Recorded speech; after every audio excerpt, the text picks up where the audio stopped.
metaphor.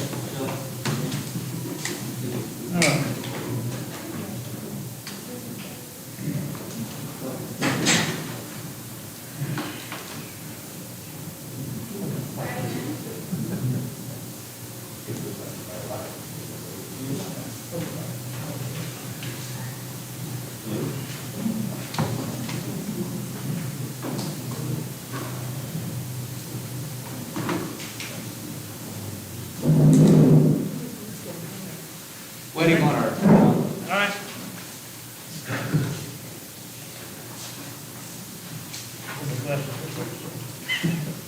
Long enough. In the meantime, can we have a score update from the Cowboys game yesterday?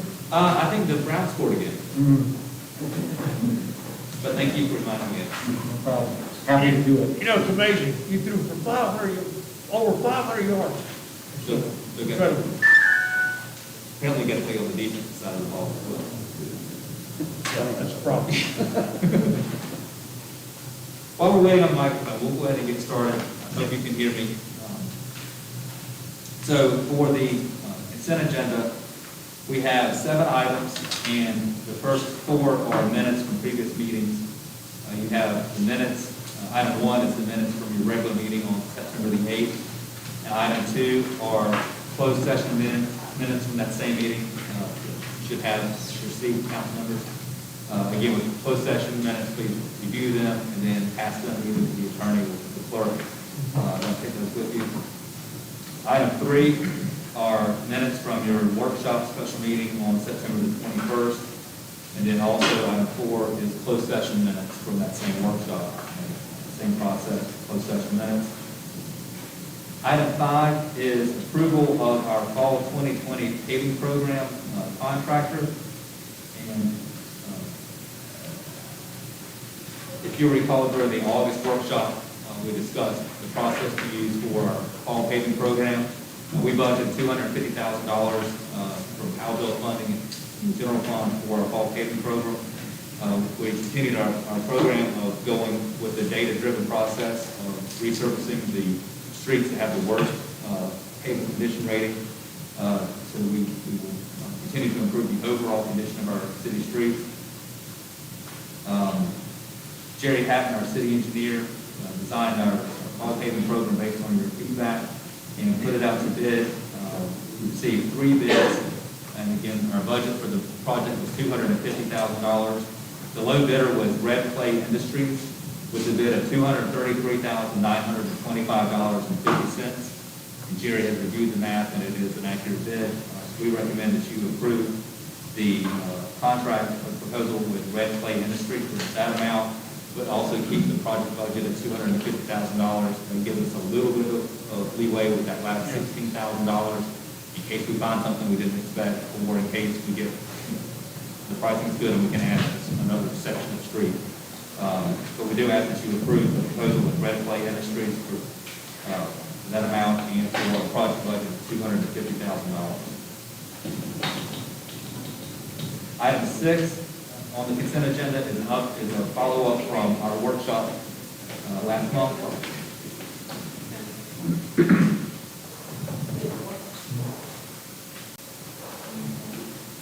So at the workshop in September, we discussed our water and sewer extension policy and amending that policy to allow the city to provide water service only to customers outside the city limits as long as there's existing water infrastructure in place,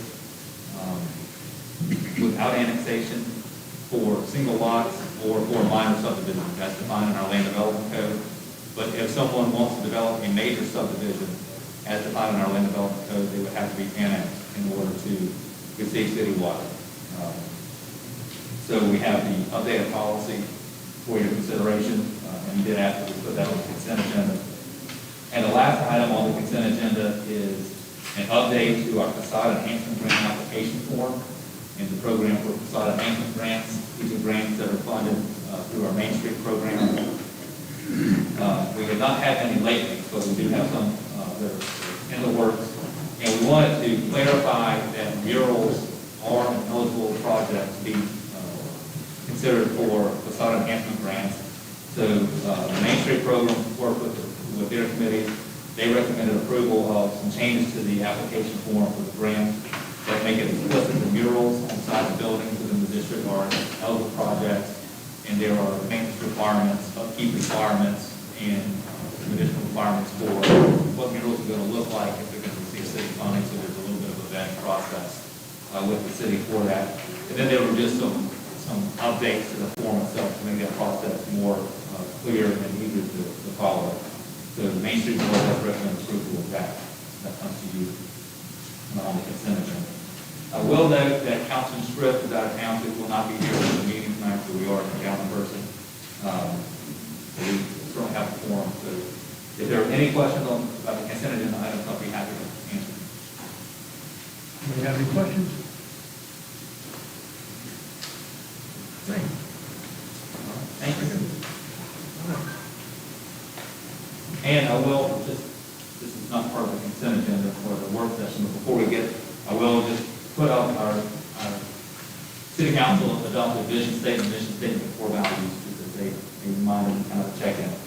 But with that, we're welcome to call the meeting to order. We're getting ready, man. Sure. All right. Let's go ahead and call the meeting to order. Jim, you want to do the invocation? Let us pray. Heavenly Father, we thank you for the blessings you have bestowed on us. We ask you for your favor in continuing to provide us with health and safety and patience during these trying times. And we ask all these things in your name. Amen. Amen. Please join me for the pledge. I pledge allegiance to the flag of the United States of America and to the republic for which it stands, one nation, under God, indivisible, with liberty and justice for all. Before we have a motion to approve the consent agenda, I want to tell you it's Park Wilson's birthday today. He's 39. Let's sing happy birthday to him. Happy birthday to you. Happy birthday to you. Happy birthday, dear Lawrence. Happy birthday to you. And it's also Ryan Stripp's birthday, but he must be out celebrating today. Same thing. I'll look as old with my mask on. Well, I wouldn't have, if you'd asked me, I would have made a motion not to sing, but I will make a motion to approve the consent agenda. Okay, we've got a motion to approve. Second, all in favor, say aye. All right, approved. Let's start out with the regular agenda. Public comment, anybody sign up for public comment? right next to you. Oh, right here, okay. Now, there's hearings too. Well, that's crossed out there. I got several people signed up, public hearing on item C2. Okay? And also on item C4. Okay? So anything for item C1 for public comment? No. Nothing for C1.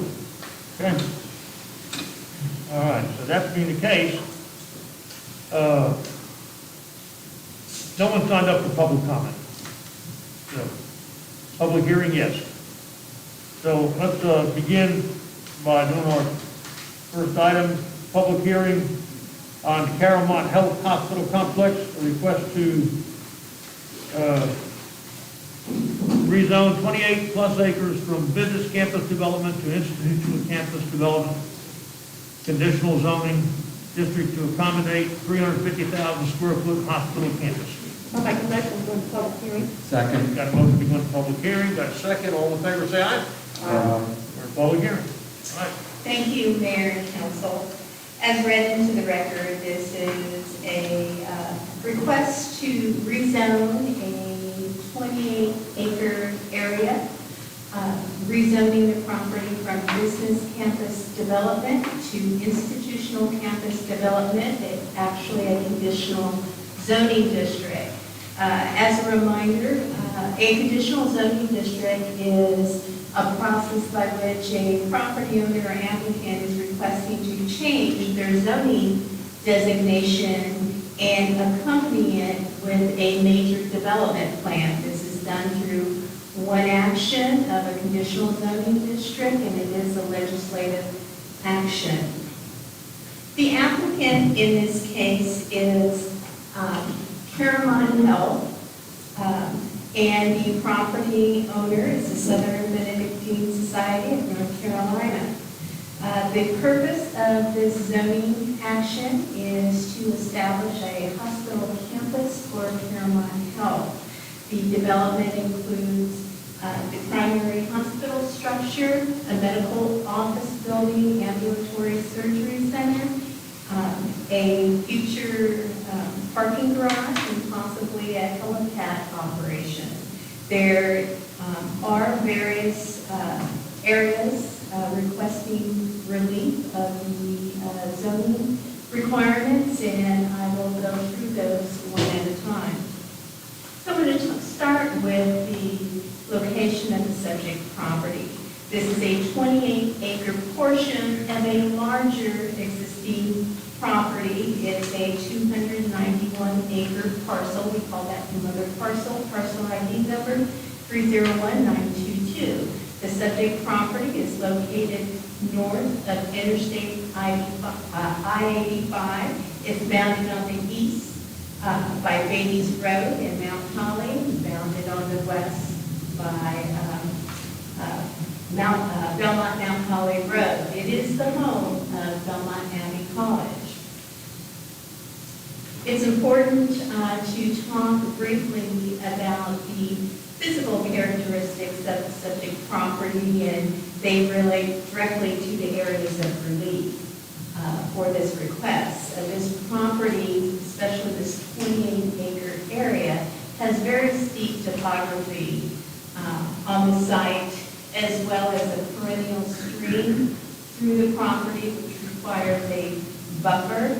There's also a petroleum pipeline easement that follows the southern boundary, and the easement varies in width. There's also an existing gravel road that provides access across this site all the way to Beatty Road. As you can see, this portion of the site is undeveloped. There is existing tree canopy. The healthier canopy is located in the perennial stream area. So I'm going to start with talking about the zoning, proposed zoning classification.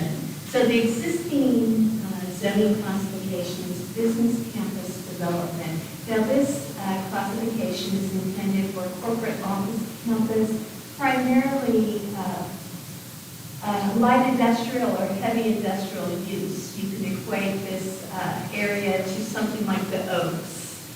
So it's supposed to be master plan, but it is intended for heavier uses. The request is to change the designation to an institutional campus development.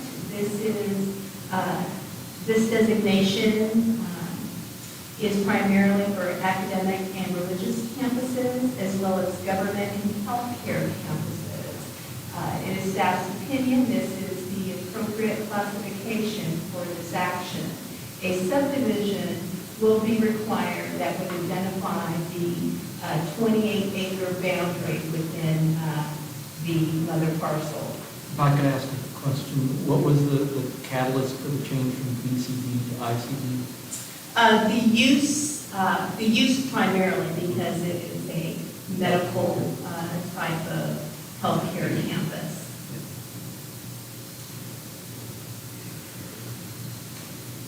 So the second part of this action is the major development plan. This development is master plan. They really spent quite a bit of time trying to evaluate the future uses and needs of this development. So the 28-acre development includes a primary hospital structure that is proposed to ultimately reach a square footage of 350,000 square feet in area. It is proposed to be 6 stories in height. You'll notice an asterisk. That is because the zoning classification has a maximum height of 5 stories or 60 feet in height. They are proposing, they are including the requests for relief for future expansion. Their phasing on this project proposes an additional 4 stories in height, and then the ability to add 2 more stories to accommodate future growth if needed. Along with the primary hospital structure, there is a proposed medical office ambulatory surgery center, ultimately reaching 156,000 square feet in size. Proposed ultimately 5 stories in height. There's no relief requested for this building. Their phasing would propose to start with 3 stories initially and have the ability again to expand 2 more stories if needed. There's some ancillary structures or uses proposed. There's a central energy plant that is located on the south portion of the development. That includes a mechanical yard.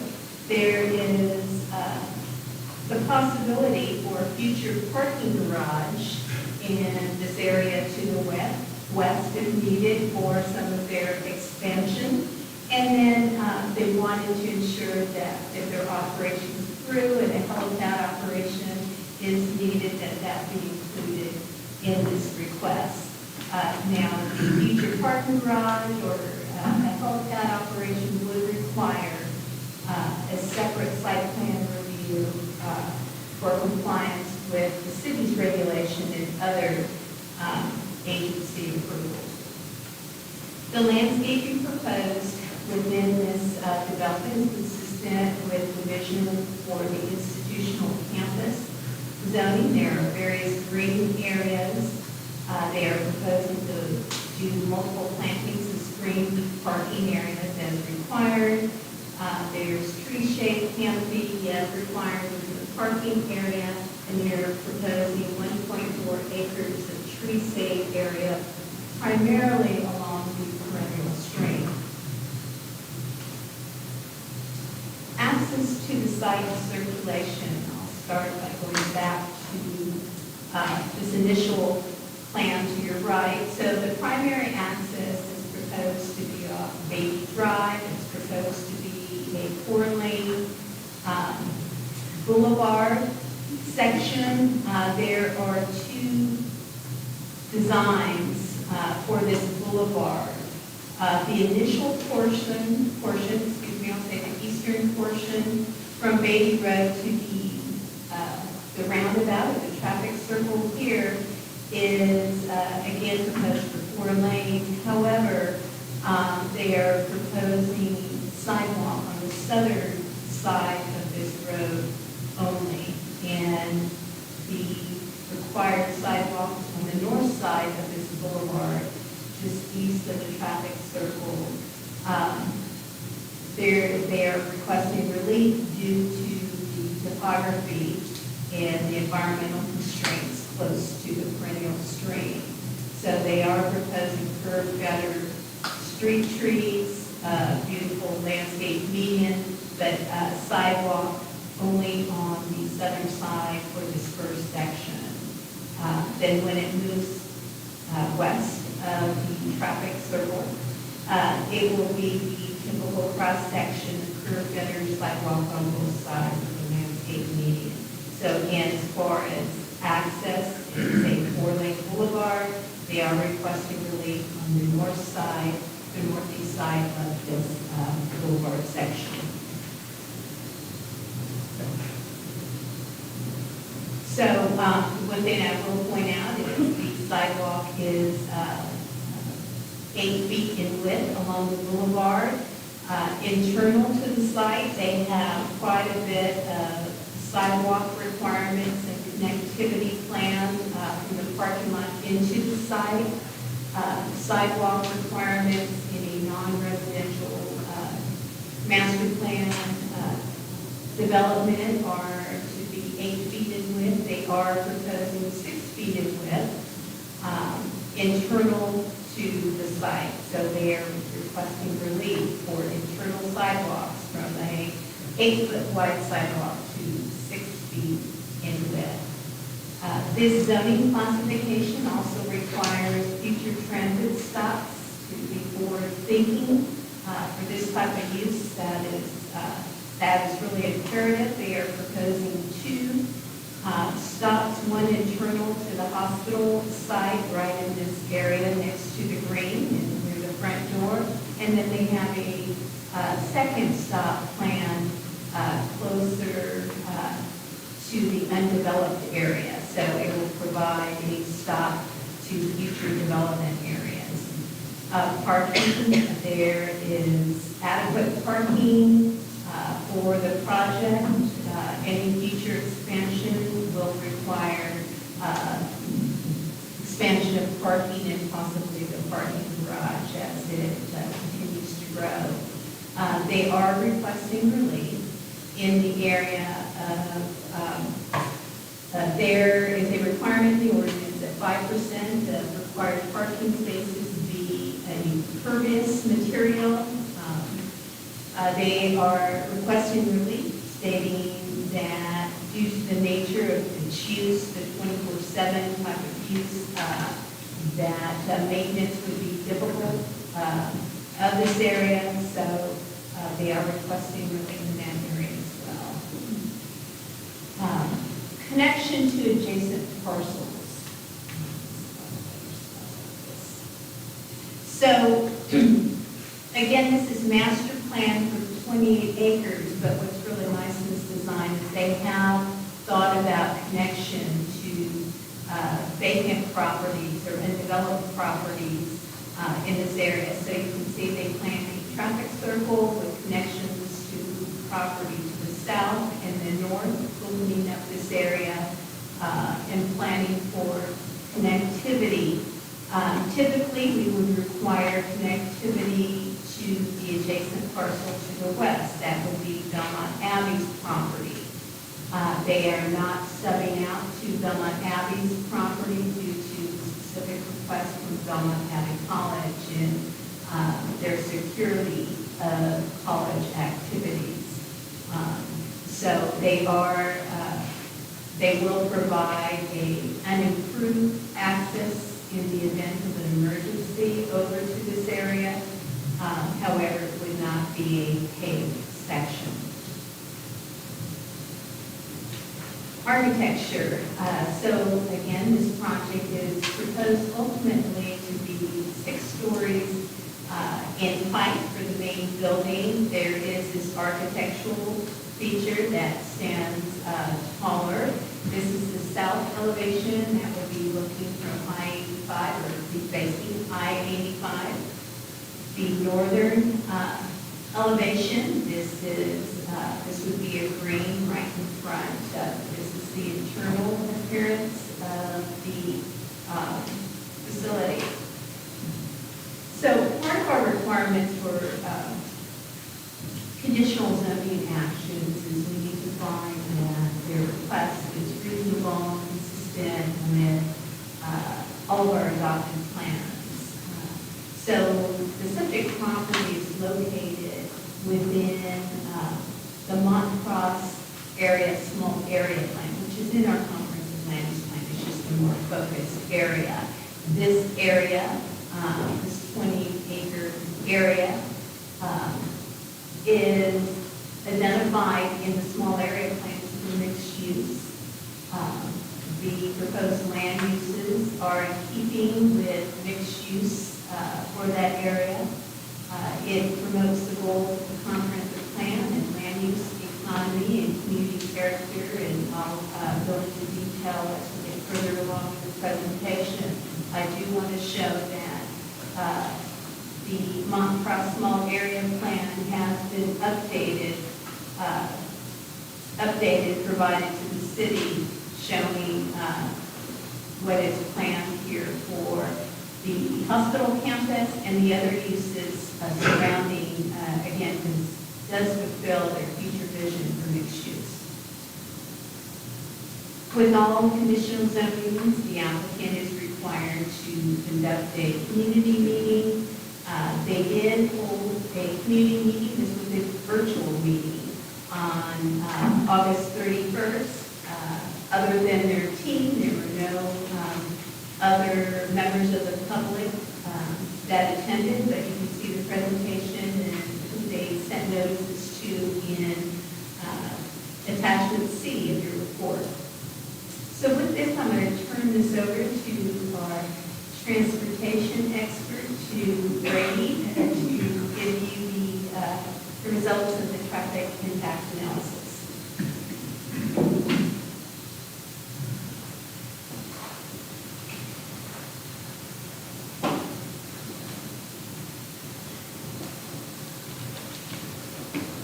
Mayor and Council, good evening. It's good to be with you.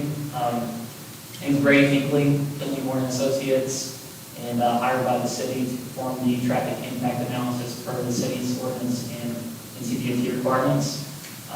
Shelley did a great job of talking about the on-site circulation and transportation aspects. Now I'm going to shift and talk about the off-site intersections, the off-site traffic impact analysis of the form. All right, I know you all know this, but it's always good to start with a reminder about the purpose of a development TIA. It is, per the city's ordinance, the purpose is to evaluate and identify the incremental traffic impacts caused by the proposed development on the surrounding transportation system, and then identify the mitigation improvements to offset those impacts. And then, in doing so, be consistent with both city and NCDOT mitigation requirements.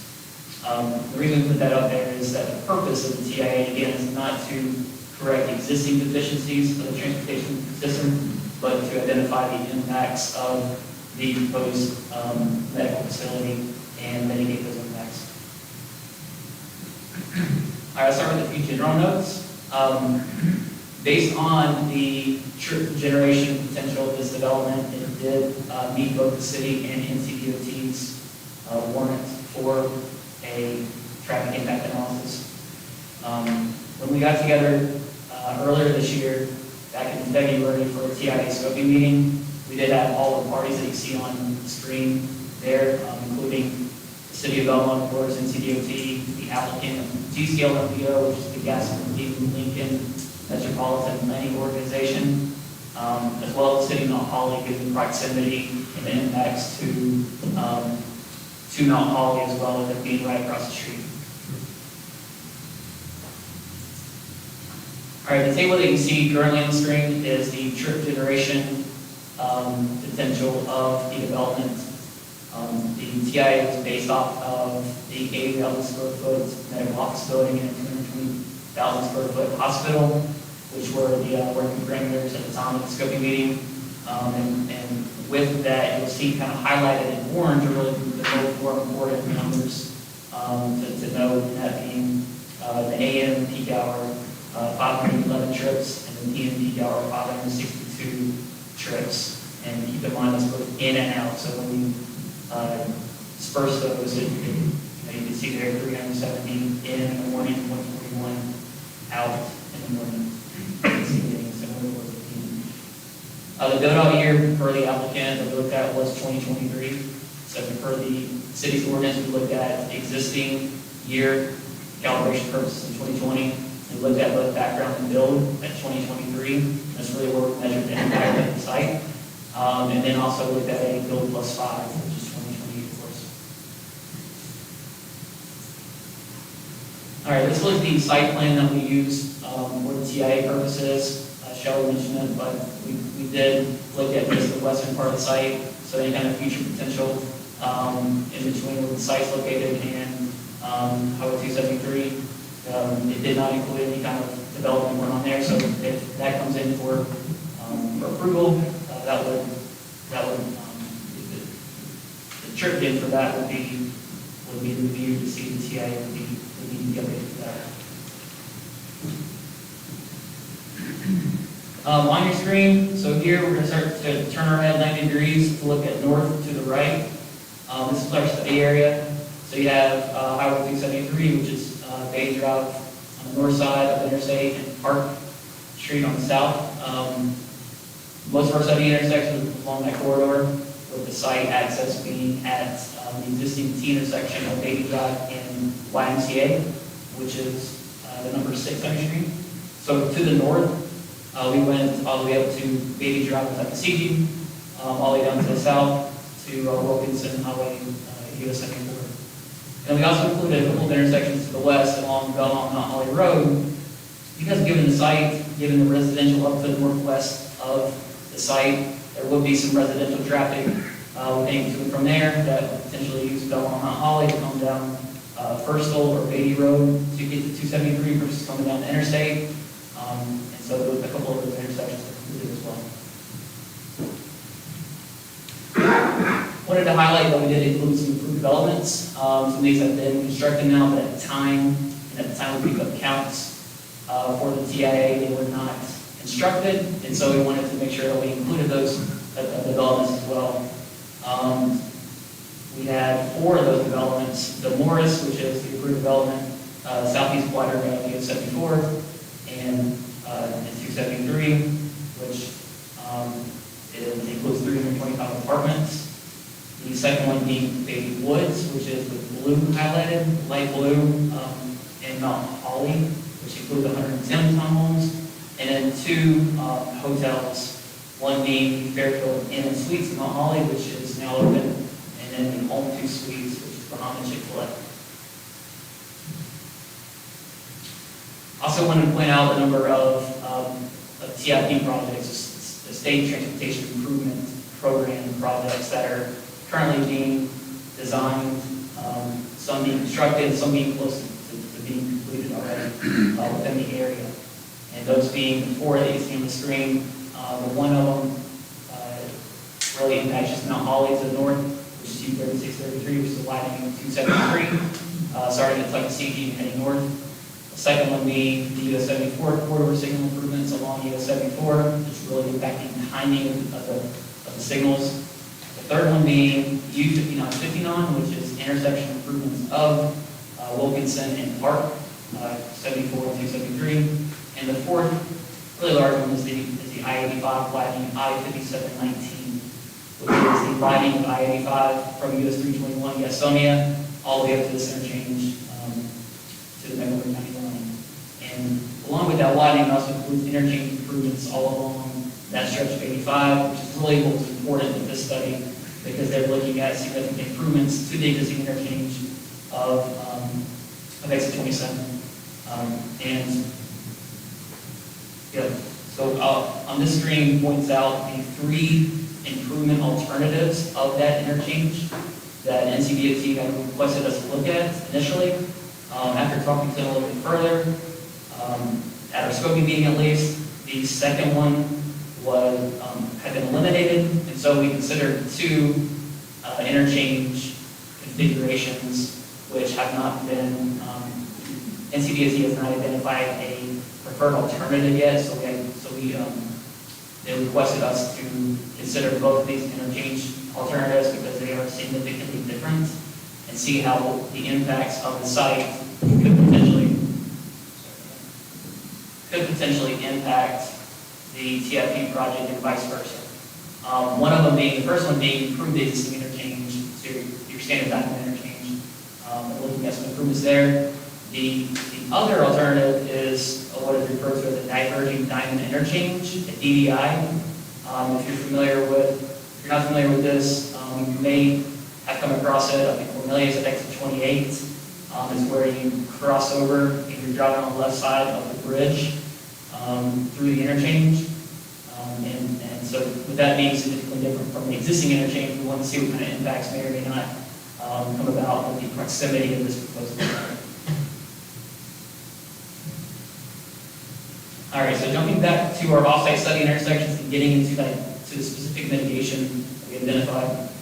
We identified mitigation in 3 of the study intersections.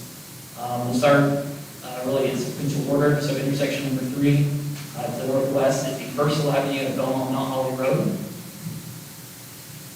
There's a lot on the screen, so I'm not going to jump into all of it. But what I do want to highlight are the considerations that led to mitigation being identified at this intersection. Really, it was for 2 reasons. One was for capacity reasons, the second one being safety. So for capacity purposes, per the city's ordinance, when you drop a level of service, required of identified mitigation. And then, as you can see in the level of service and delay table, in the middle of the screen, you'll see in the P and peak hour, with the addition of the site traffic, it did drop from a level of service D to a level of service E in the P and peak hour.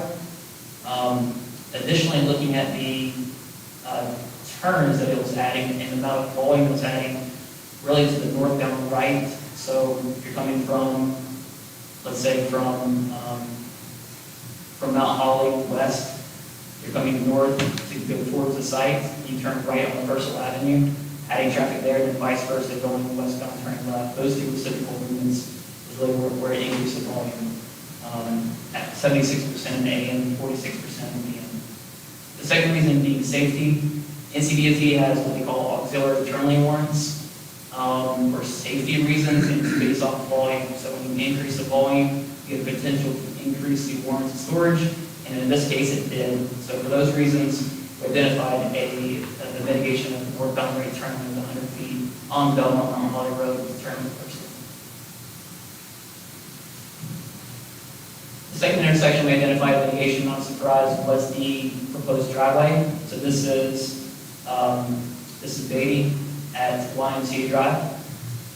This was a little trickier because it's hard to really compare apples to apples in terms of what you're looking at for a traffic impact analysis, because today's the T intersection, which means it has a lot of flexibility for the signal phasing to operate really efficiently. Anytime you add a fourth leg to a T intersection without hardly any volume, by adding that extra phase, you're going to go ahead and drop efficiency. So what we really tried to do here in identifying the correct mitigation was look at a series of potential improvements, identify the best performing mitigation measure without really impacting the traveling public, which is really the traffic north and southbound 127. We looked at 5 alternatives, but it's really 3 different mitigation options, and then a series of combining those 2 that you see on there, being dual northbound lefts into the site. The second one being dual westbound lefts coming off of YMCA Drive towards the interstate. A southbound right into the site. And then our fourth, which is what we landed on being the best mitigation alternative, was dual northbound lefts and a southbound right. So both of those being improvements into the site. And I will say that this obviously assumes your connection, so your access 1 driveway being constructed as a 4-lane proposed connection that was indicated by the applicant. So how we landed between the options 4 and 5 was really that when we looked at going from option 4, which is the dual northbound lefts and southbound right, to option 5, which really was adding the dual westbound lefts, it only decreased the overall intersection by less than 2 seconds per vehicle. It didn't seem like you were getting a major gain for a pretty significant addition of lanes improvements along that YMCA Drive. You have some environmental features over there, some lighting impacts that would be not too easy to implement for only getting 2 seconds per for the overall intersection. And so we landed on option number 4. And then our third intersection that we identified mitigation at was, I'm sure most of you are familiar with, is the I-85 northbound intersection with Park Street. And so this was really came down to the number of northbound rights. So if you're coming from Belmont today and we're going to go towards Charlotte, the heavy amount of AM volume in the morning, we saw over 1,000 vehicles in a single lane today, which was extremely high for a single lane. And in fact, it put it at a volume of passenger ratio of over 1.06. And so when we looked at the mitigation required for this intersection, you're really looking at that approach and that movement specifically. And what we landed on was adding a second northbound right there. And that movement does not necessarily accommodate site traffic specific from CaroMont, but what it does is By providing more capacity to that movement, it gives more green time to the overall intersection and can accommodate the added site traffic from the Carrimont. And so by doing that, it really gave a tremendous impact to that northbound right movement, which dropped it from VOC ratio of 1.06 to 0.78, which is pretty significant for that type of improvement. And one other thing I'll point out for that movement is today it's a yield control, so you don't necessarily have to stop, it's not tied into the signal. But when you add dual rights, you want to bring that into the signal to make it more safe. And what that does is also give you extra room to be able to store vehicles in between I-85 and Browntown Road, which is very near to that intersection. I did mention earlier the I-5719 construction project for 85. What we had talked about with the applicant and with NTIA is coordinating with NCDOT to determine what the improvements tied to this intersection looks like and implementing them towards that project potentially.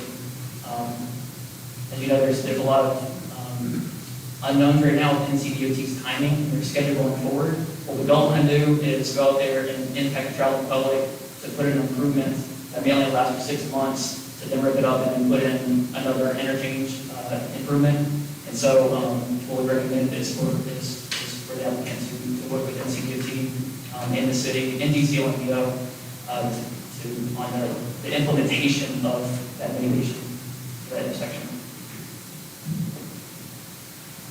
And with that, I'll take any questions that you may have. These trip counts calculated prior to the onset of the pandemic? Yeah, great question. So the applicant was ahead of the game. They must have known the data was coming because they requested us to get counts in December, prior to Belmont Abbey being out of college as well. So Gaston County Schools was in session, Belmont Abbey was in session to get the typical traffic counts. And I think I heard you say, if a parking structure were to be built or a helipad were to be built, would that require a new TIA? We would review it against the TIA threshold. So if it trips the need for a TIA, then yes, it would. Any other questions? Mr. Mullins, allow me to ask a question? In just a few minutes, we'll have public comment. Thank you.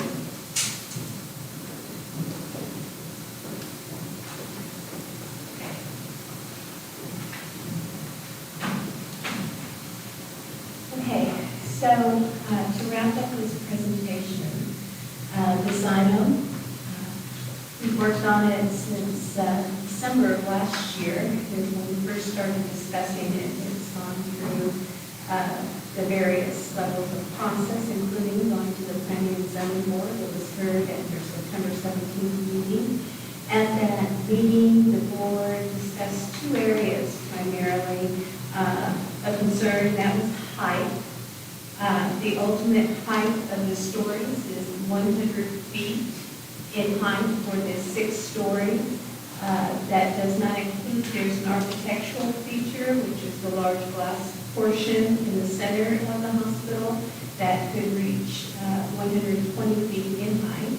The board supported the relief requested but indicated a larger discussion is needed regarding height and the appropriate location for the height for the city as a whole. There was also concern voiced regarding emergency access to the hospital. We reviewed the site plan, indicating there are future road connections planned that would provide a second access to Beatty Drive and an access through the northern portion of the property all the way over to Belmont Mount Holly Road. And in the interim, there are 2 temporary access points, one to the west into Belmont Abbey. Again, that's not going to be an improved connection, but it will be there for emergency, and the existing gravel road that extends from this 28-acre site all the way to Beatty Drive will remain as well. So with that, the The planning board did make a unanimous recommendation to the city council that, first of all, it's a reasonable request consistent with the comprehensive land use plan and other adopted plans, and their recommendation to council here tonight is to conditionally approve as presented. This, as you've heard, this is a very large project with a lot of moving parts, such as future expansion and requests for relief. So I'm going to just briefly go over those with you. So again, the request is to conditionally rezone this 28-acre portion of a property area for a hospital campus, rezoning it to institutional campus development, conditional district. Includes a primary hospital structure, medical office, ambulatory surgery center, and ancillary uses and structure. There are requests for relief, and I'm going to go over there briefly. So there is a request for reduction in required sidewalk width. They indicate due to the nature of the project, healthcare, and the extent of amount of pedestrian connectivity via sidewalks, they're providing to the side. They are requesting reduction of the 8-foot wide sidewalk to 6 feet in width. The 8-foot sidewalk along the primary boulevard will be provided except on the north side of the boulevard, northeast of the traffic circle due to topography and environmental constraints. Future connectivity to the west, they are specifically not providing this stub out to Belmont College property for security purposes of college operations. To expand further sidewalks on the public portion of the parkway due to the existing alignment of the YMCA drive, existing property lines, and existing terrain and environmental constraints. They're requesting relief of the construction of sidewalk on the north of the public drive. The pervious paving, they are requesting relief of the 5% parking spaces to be a pervious paving material due to the nature of the project and long-term maintenance concerns for the facility that is open 24 hours, 7 days a week. They are requesting that relief. The hospital structure height, the maximum height is in the zoning classification is 5 stories or 60 feet. They are proposing to have the ability to expand the future operation structures to 6 stories in height for the primary structure, hospital structure only. Now they are requesting some relief in signage, and it's related to the temporary signage that's typical of projects coming, developments coming. It's restricted to 32 square feet. They are requesting relief of this temporary construction sign to be up to 200 square feet in area for the sign placed adjacent to the interstate, I-85. They are also working on a complete sign packet with any master plan community. They need to take their time in developing a sign program to meet the needs of the hospital, but the signs have to be thought out for the development as a whole on Baby Road. So they are requesting the ability to come back before the council to amend their conditional zoning with their sign program when they are ready. They anticipate it will take 2 years to get the hospital operations and construction going, and so they'd like the ability to come back to council with that as well. So as far as conditions of approval, I'm going to go ahead and read these into the record. The project shall comply with all the requirements of the LDC and other adopted codes, other than any relief that is granted by this council. The project shall obtain construction plan approval for the project and future expansion of the structures or uses. The traffic impact analysis shall be evaluated and amended if necessary to account for future expansion of structures exceeding square footages of the original TIA. This will be conducted with the site plan review process. The applicant may present the sign program to the city council for consideration and approval, thereby amending the conditional zoning district. The development shall be built consistent with plans provided and approved within this conditional zoning district.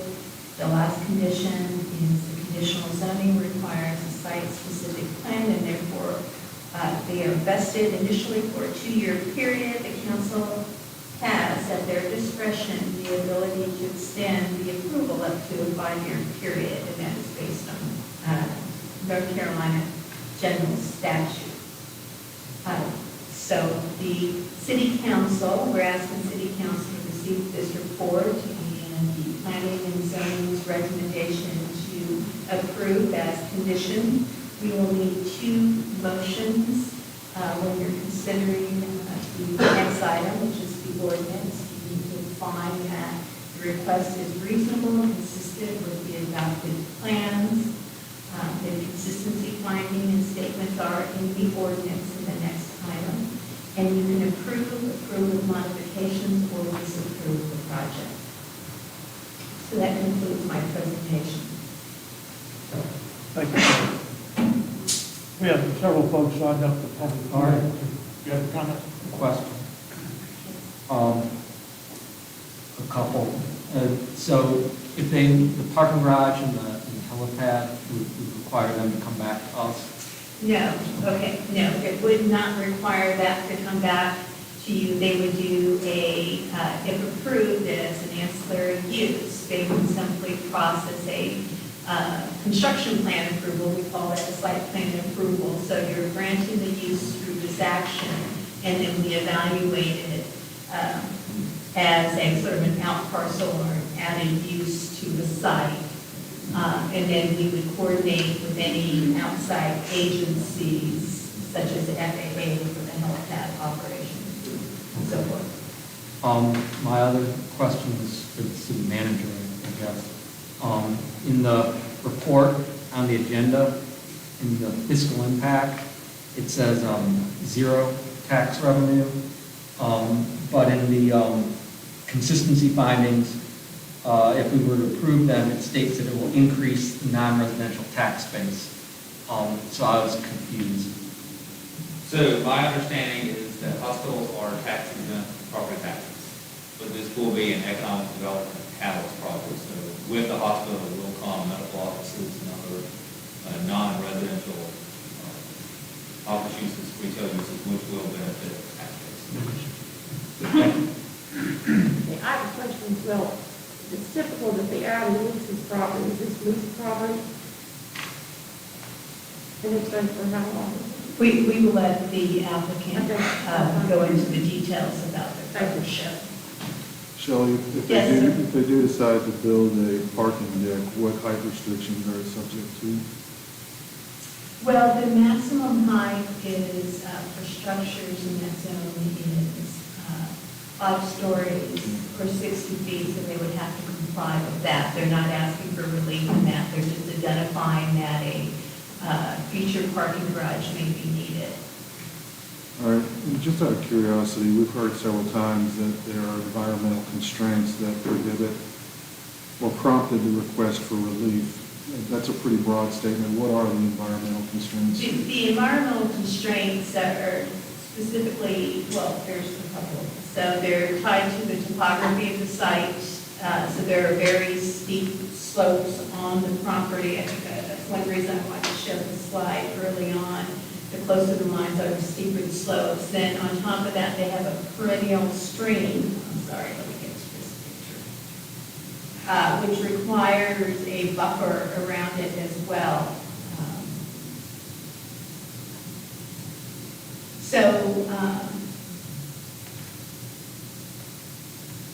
So this is the slide I was trying to show you. So you can see the closer the numbers and the closer the lines here, the steeper the slope, which limits their buildable area within this 28-acre area. There's also a regulatory stream that they have to maintain a buffer adjacent to. So this area right here, that's one reason why the road has to align with YMCA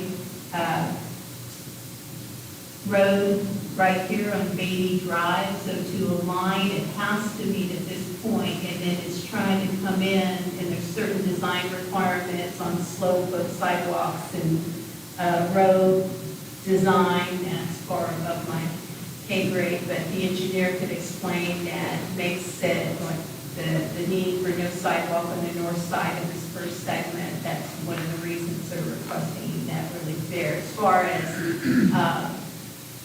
it doesn't affect the height, the request for additional height.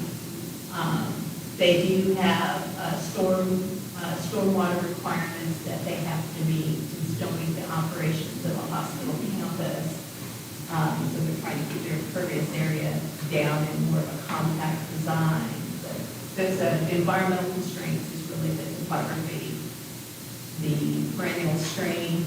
Again, you look along the southern property line, there's also an easement that they have to stay away from for the petroleum pipeline easement.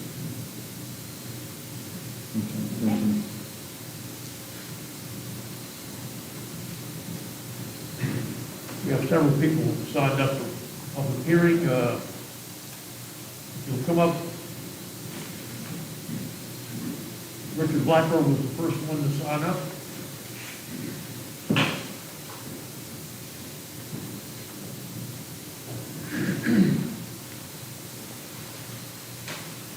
State your name and who you're with. Be good. Thank you, Mr. Mayor. Richard Blackburn. I'm one of the vice presidents at CaroMont Health. I'm a member of Facility Services and Support Services. So I have responsibility for delivering this project to this community. Let me answer a couple of the questions that have come up already, if that's okay. Sure. Question about the lease. We have executed a 50-year lease that was effective October the 1st. We have an option for an additional 50 years on that lease. And with respect to some taxable entities, CaroMont anticipates that we will have some non-CaroMont Health entities leasing space from our medical office building. As a result, we believe, even though we're a non-taxable entity, that those will have to be taxes, property taxes that will come from the square footage leased from that medical office space. I'm going to defer any additional comments. I'm here to answer questions. We also have our architect and our civil engineers here. And I'll also defer my time to Mr. Chris Peak to let him speak on behalf of CaroMont.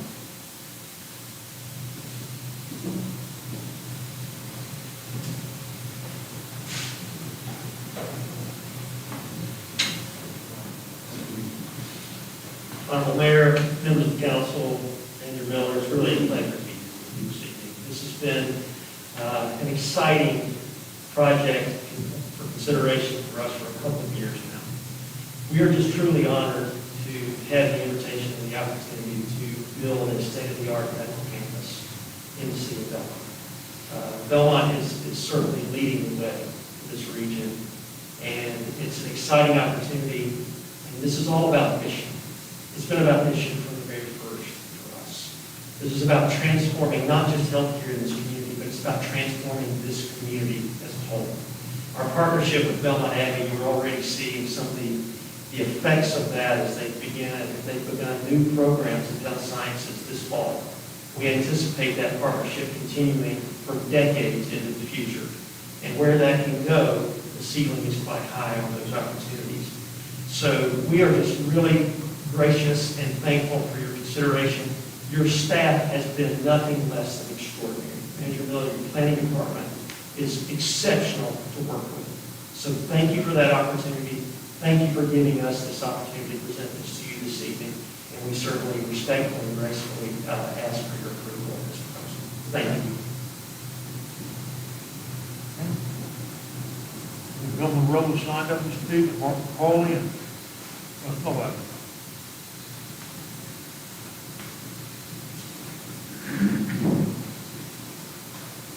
Good evening. I'm Bill Monroe with Steelwood Incorporated. We do all of the property management and land leasing for the monastery's property in Belmont. And I've been working on that since 1991, so I think I know the land pretty well now. I have a pleasant sense of regards. The monastery is self-quarantined. They're not attending meetings. So I'm here on their behalf to let you know that they're fully in support of this project. We have the right through the lease to do all the design reviews, so we will ensure that it's something you're proud of, something that the monastery will be proud of also. The monastery, as you know, is a Benedictine monastery. They receive no funds whatsoever from the Catholic Church or the diocese, so these land leases is what supports them, and then in turn they support the college. We really do believe that an allied health program, nursing programs will greatly enhance the population of the college. This freshman class is the largest one they've had to date, so we think that'll continue in the future. In terms of additional revenue for you, the property around this will be developed. We have a master plan for that, and we'll start marketing that heavily as soon as the hospital breaks construction. We've already reserved a Marriott main flagship for a third hotel, and don't know when that will come online, but we have that reservation with the Marriott organization in place. We think there'll be additional retail, hospitality, restaurants that will come into the area, and we feel that there may be something like a continued care retirement community that would be attractive to the land of this property. So it will be a benefit to Belmont economically, population-wise, and we are, on behalf of the monastery, we're bringing a project we're very proud of. Enjoyed working with Shelley and her staff, and will continue to do so over the next 2 or 3 years on this project. Thank you. Thank you, Bill. Good evening, Mayor and Council. I'm Mark McCauley with Colton Stone, with the land planners and civil engineers on the project. I'll keep mine short. I just want to be here to introduce myself and answer any questions. I know your question about the environmental constraint. I think Shelley did a good job of answering that. But it is really due to the alignment of lines to get dry over time and the perennial stream there. And there's a good topo challenge there as well. So just wanted to mention that. Happy to answer any other questions you guys have. And I would like to echo thanks to Shelley and her staff for all the work they've done in the past really over a year. It's very responsive, and it certainly has helped us through the process. So, thank you. Thank you. The Mayor, there was a gentleman in the back that had a question. If you want to come up and ask your question from the podium, get your name and address. Sure.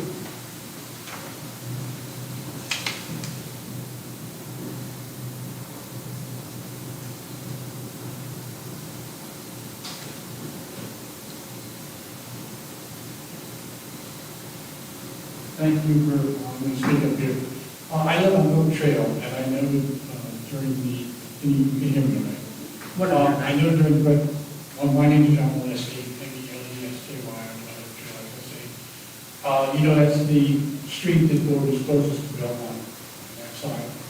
If you exit, well, just before first off, if you exit I-85 at the Belmont Heavy exit, go by the Cambridge gas station. Oak Trail is the first road you come to before first. I can't see how that wouldn't be impacted by traffic. You can build another block or whatever it is to get the first one, but I think you can probably ensure people not on trail. So that would be a concern of mine. Thank you. That is Wes. Mr. Finkley has an answer to that.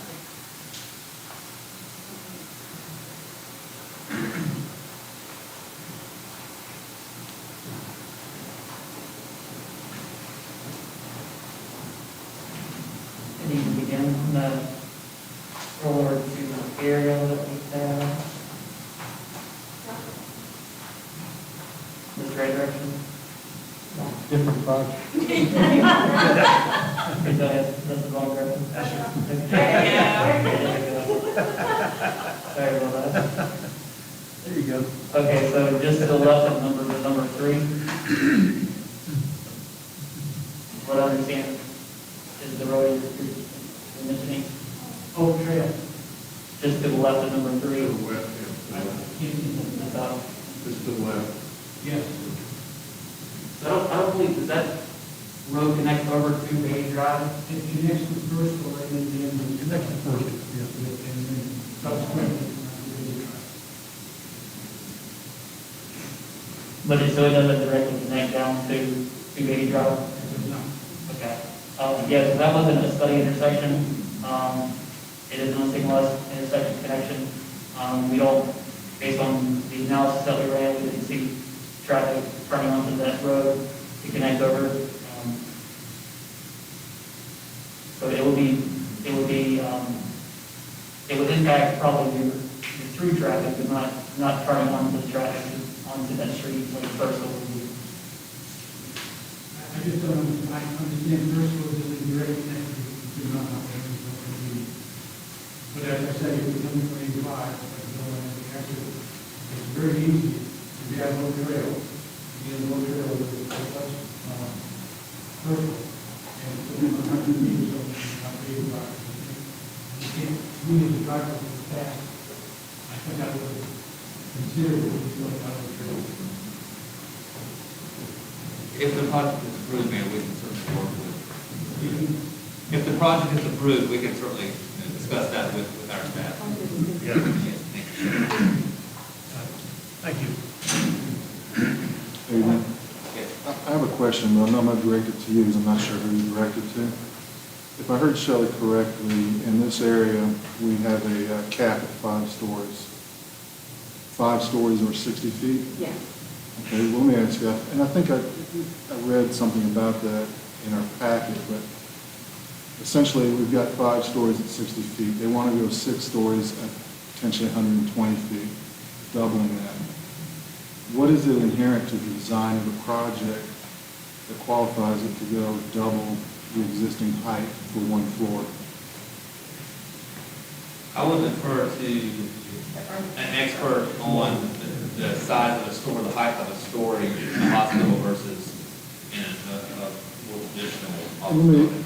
I'm going to throw a secondary question at you because I just don't know. Is there a height requirement for a helipad? I'm assuming the helipad is on top of the building. Does that have anything to do with height?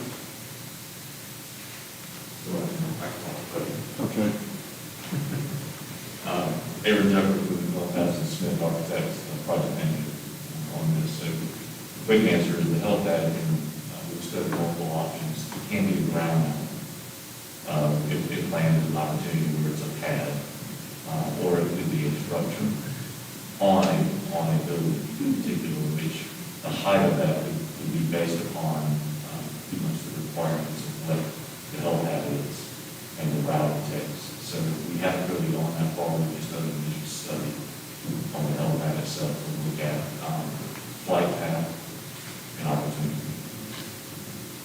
In terms of the height, I know we talked about this a little bit at the planning board. The nature of the hospital and what we see typically is if we look at, was it 5 stories and 60 feet, gives you about 12 feet for a floor. In a hospital building, when we look at the trunk ducts on the air systems that are required, we have really 3 systems that we have to look at. For this particular building, we have 18-foot for the floor for the first, and then 16 thereafter. And it's really the nature of what's above the ceiling. In order to get the ceiling heights that are required by not only the OR rooms themselves to maintain the height of their equipment, but also the building itself with the large, not only trunk, but piping that will pass above the ceiling and get under the structure. So in that alone, it starts to dictate the rise in height. So if we look at that projected up as 4 stories day 1, 2 more stories at 16-foot story is kind of how we get elevated quickly. Okay, well, that's fine. so it's design related, basically. Yes, sir. And I believe there's also some discussion at the planning board meeting about the effect of the topography. Will that make the building seem smaller than its true height as a result of the topography? Yeah, we'll actually, there you go. From the 85 side, the goal is to try to get the presence up to the 85 and also find a good spot on this slope that we can feather down. So as we enter the site, we'll actually be coming in and we kind of try to gradually grade the site. So to lessen the impact with the roadways so they don't go, they're not flat and it's just this mountain. We can use the site to kind of rise some of that. Yeah. So I think- That wasn't here, and I was good answer. Yeah, so the level 1 of the hospital and 95 elevation, we try to keep relatively about the same. The site falls off, the existing topo falls off about 40 feet. And so what we've had to do is kind of pick up the side on the lower side of the creek. So there's probably about 10 to 12 feet of grade change from the hospital, that entrance down to the parkway. We haven't really picked that up. Thank you. Any other comments? Do I hear a motion to come out of the public hearing? Second. Second. All in favor, say aye. Aye. That leaves us to consider the adoption of an ordinance approving CaroMont Hospital campus. Can I ask the city attorney a question? Historically, we've approved the ordinance and then done the consistency findings, and it seemed like the planning board has done that in reverse, and Shelley has presented it in reverse, or we do consistency first, and then the ordinance, does it? I don't think it matters the big way. Okay. If you feel better do it consistently with what they presented, it'd be fine. Well, I'm used to doing the ordinance first, so I make a motion to approve the ordinance with the conditions and areas of relief discussed and set forth. I'll second. All in favor, say aye. Well, before vote, there's discussion, I'd just like to have a comment. I'm sorry. That's okay. Planning and zoning board pointed out something I think we're going to have to consider. I mean, with this kind of a one-off. There's structural requirements that require it to go to 6 stories. But the planning and zoning board did say that we need to have a conversation on building heights and decide what our hard stop is going to be. Because, I mean, what I've seen happen downtown and in other areas is what you might call incrementalism. You know, this building was 4, so, you know, what's the big deal with going to 5? And we're at 6. And then, you know, this incrementalism can put a stop on it. So at some point, either a joint meeting with planning and zoning or just within city council, I think we need to take a look at where, even along the 85 corridor, what is the maximum building height that we want? Just for discussion, if anyone has any interest. Because I do think we're going to be faced with that ongoing if we just do the one-off. You know, it's 6 becomes 7, 7 becomes 8. So. In other business, I'm going to propose that we talk about zoning issues in our October workshop, and then the topic I think we should include as well. Okay. Yeah, I think that's a good idea, because I think there are certain areas in the city where, you know, height makes sense, but there are definitely other areas where it doesn't. So I think we probably need to look at that a little more strategically. Have you made a motion? And a second. Second. All in favor, say aye. Okay. Motion carries. I would also make a motion that the proposed zoning is consistent with the comprehensive land use plan and other adopted plans by meeting the goals of land use, economy, and community character. Okay. I'll second. All in favor, say aye. Okay. Carried. Next item on the agenda is a public hearing on the Belmont Recreation Center. Request to rezone parcel ID 222095, 16.72 acres from business campus development to institutional campus development, additional zoning district to accommodate 42,500 square foot public recreation center, part of the city's municipal campus.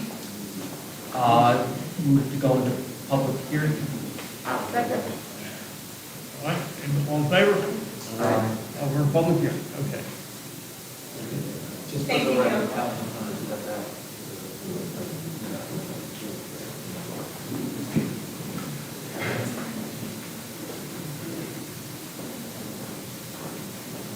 I think we have Rick Richards come back. No, not at all.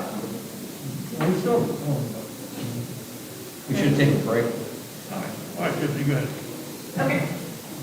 This is case CA 2020.04 for the Belmont Recreation Center. And quickly, here is the project team. They are on site tonight if you have any questions after hearing this presentation. The request before you tonight is to rezone the entire parcel, PID 222095, which includes 16.72 acres of city-owned property, from business campus development, BCD, to institutional campus development, conditional district, ICDC.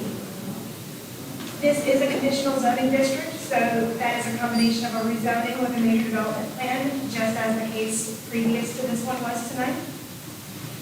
And the primary goal of this request is to view this development as a municipal campus for the city of Belmont, to include the addition of a 42,500 square foot recreation center with public parking, and to look at the signage proposed for the existing City Works building on the site. This also includes a relief request that we will outline during the presentation.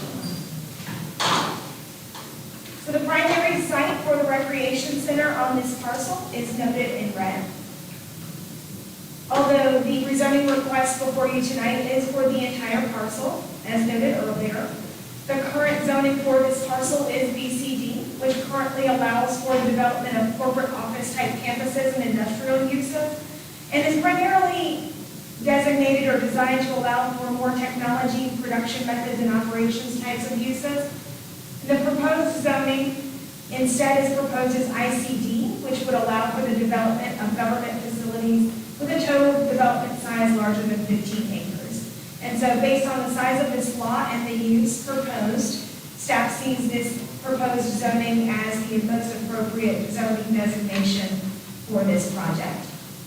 This zoning also would allow the project and encourage the project to be designed in a way that maintains the integrity of a traditional campus setting, which would unify and connect both the existing City Works building to this site, as well as provide some enhanced connectivity to the other city locations, such as the park across the street.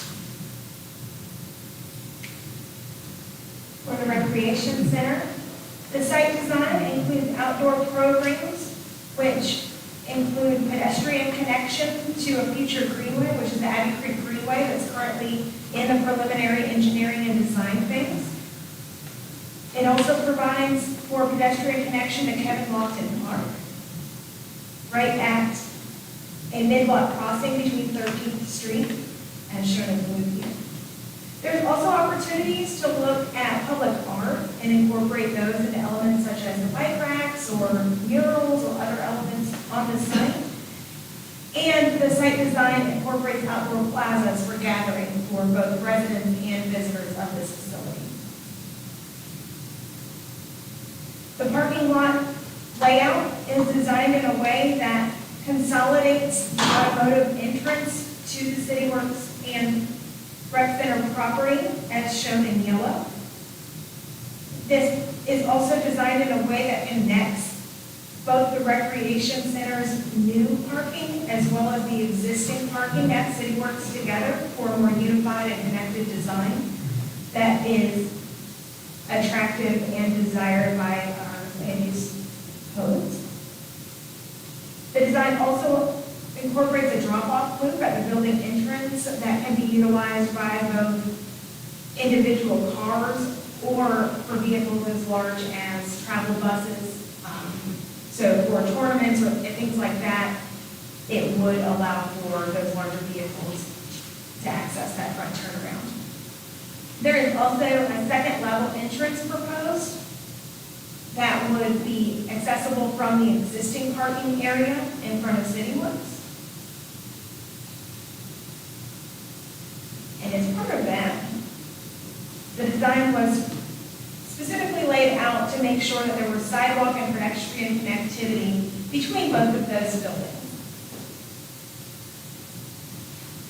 Based on this design and to incorporate all of these elements, the applicant is requesting relief of some items to include parking to be allowed in the front yard area. And as you may note on this drawing, there are two street frontages, both at 13th Street and East Catawba Street.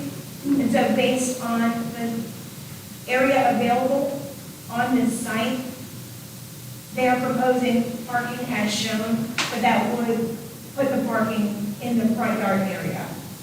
So they are doing their best to provide a design here that would screen that parking as much as possible with the use of landscaping as well as the mass of the building itself, but they are asking for relief in that area.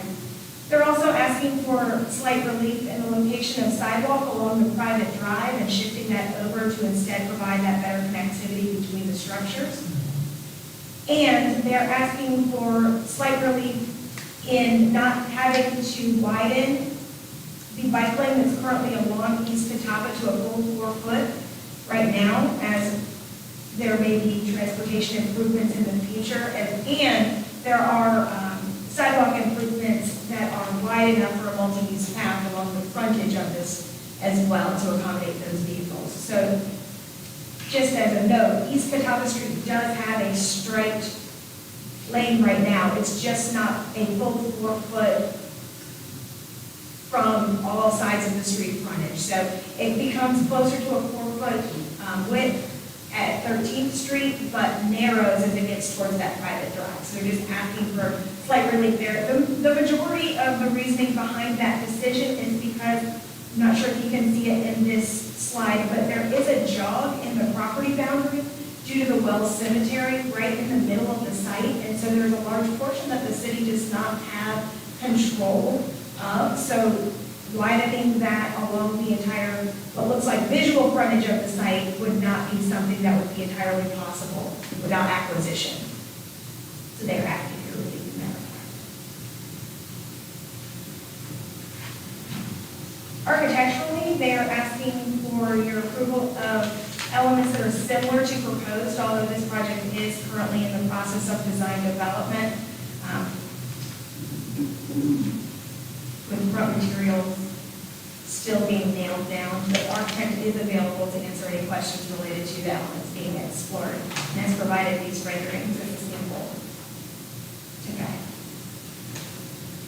And then in addition to those requests, the City Works building signage is currently limited by our code to 150 square foot, but because of the size of that facade and because it is going to be located behind the rec center and because of the topography on the site, the company working on our signage is asking for relief of that requirement and would like to ask for it to be allowed to be 290 square foot maximum so that they can finalize the designs for that signage. Again, that would just be for the wall-mounted signage on the City Works building. All other signage proposed for the site is proposed to be designed per the city's ordinances and standards.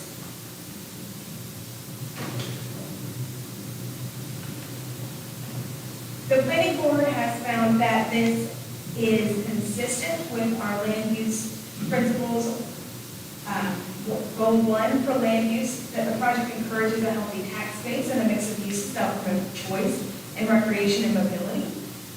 Community character, that the project will enhance the community character by embracing the adjacent Catawba River with its balcony overlook and connectivity to the Kevin Lofton Riverfront Park, improving community appearance as guests enter into Belmont, and promoting the use of facilities by socially and economically diverse residents and visitors. Goal 5, Parks and Recreation, that the project proposes a public recreation center, connectivity to an existing public park, and connector trail segment to a public greenway for our citizens. And Goal 7, that the project is subject to watershed requirements, stormwater, floodplain requirements, and tree and landscape requirements, all of which will protect the natural environment of Belmont as a critical public asset.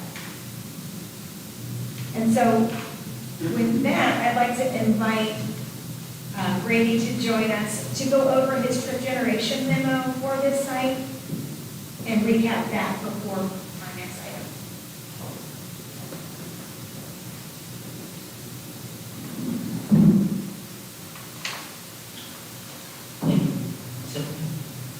Good evening again, Mayor and Council. We were requested by the city to perform, just look at the site from a traffic standpoint, a trip gen standpoint, first to see if it warrants a TIA for the city's ordinance, and what that analysis looks like. And so I'll give a brief overview of what we looked at. First off, we'll start off with the trip gen table. So I think, did you mention 42,500 what the current square footage is now? When we first communicated, it was going to be slightly larger than its previous investment. Okay, great point. So what you see here is the trip generation based off a slightly larger use, which is 45,000 square feet, over 2,500 feet larger. Under that square footage, it predicted a trip generation of just over 100 trips in the peak and peak hour, you see 104, and then the daily is 1,300. The city's TIA ordinance, a TIA is warranted if it trips 100 peak hour trips or 1,000 daily trips. The most important number that we look at is the AM and PM peak trips, because that's really where our analysis is based off of. So I want to point out the fact that under the 45,000 square feet, it did take 104. I did check recently on what the 42.5 and it puts it at 98 trips, so it brings it right under. Regardless, it's right at the threshold and gives the city discretion on what to do from a TIA standpoint. The problem, though, is what was pointed out earlier tonight, is that we don't have typical counts right now. As you know, the COVID-19 pandemic has really impacted traffic volumes, system-wide standpoint. At one point, I think when we were initially looked at this, volumes were down close to 40 to 50%. System-wide. I think currently, from what we've seen recently, they're down still 20% or so. And so we don't have recent counts at the driveway locations of where the proposed site is. So we weren't able to pick up counts currently and perform any kind of traffic analysis. So we kind of looked at, what could that look like? And so from a TI standpoint, we looked at the signalized intersections that would potentially be impacted. The closest major intersection is the intersection of Wilkinson Boulevard and East Catawba, where a TIP project is currently planned for improvements there. I also believe that another nearby approved development has some funds that are going toward that intersection project as well. So that intersection is being improved already, which is a good thing. And I think last I saw, based on NCDOT schedules, fiscal year 2023 for that. Another topic that we discussed that Tiffany already pointed out is that city staff is planning to relocate there. At the time, I don't know if they still have it. City staff offices are close, we're getting there. They still had it. So I'll point that out in the fact that will also impact the driveway location where the trip counts will be. And so if we wait until, kind of jumping to the conclusion here, but wait until traffic's quote unquote normalized, which we really would say when the school is back fully in session is probably when we would determine that they're normalized. That would also give an opportunity for city staff offices to be hopefully located over there, so we can go ahead and pick up counts that includes that, and then we can clearly look at the impact of what just the rec center could be, see if there should be any kind of improvements to the driveway specifically, given that we already have improvements that are provided signalized intersection. So that just reiterates what I said there. Would be if there's any kind of impacts, probably just looking at potentially driveway or turn lane warrants, see if there's any kind of turn lane warrants that would be needed at the driveways. And at this point, we just don't know without having those counts to say whether or not it would trip turn lane warrants. And even this slide is a little bit outdated because one of the things we focused on and thinking about, okay, we don't have counts at these driveways, but how can we limit the impacts at the driveways? Previously, there were, the only proposed driveway from the new parking lot was going to be at 13th Street. And so we thought that would really put the focus and pretty much all the demand of the traffic at the 13th Street driveway with Catawba. So we talked about, can we better connect the parking lot over to the existing public works driveway and further disperse that traffic. And so it would decrease the likelihood of really needing improvements or major impacts at those driveways. And so as the site plan we showed earlier did show that, so we think that would be a benefit. And with that, I'll take any questions that you may have. You have a question? No. So just to be clear, it doesn't trigger the NCDOT TIA, barely triggers city TIA. The closest signalized intersection is already going to be improved as a result of another project, and the greatest potential impact or mitigation when you're able to do a TIA would likely be turn lanes at the driveway. Correct. That was a leading question. You summarized it very well. Thank you. Anybody have any other questions? There's several folks that signed up to speak. Thank you. Thank you.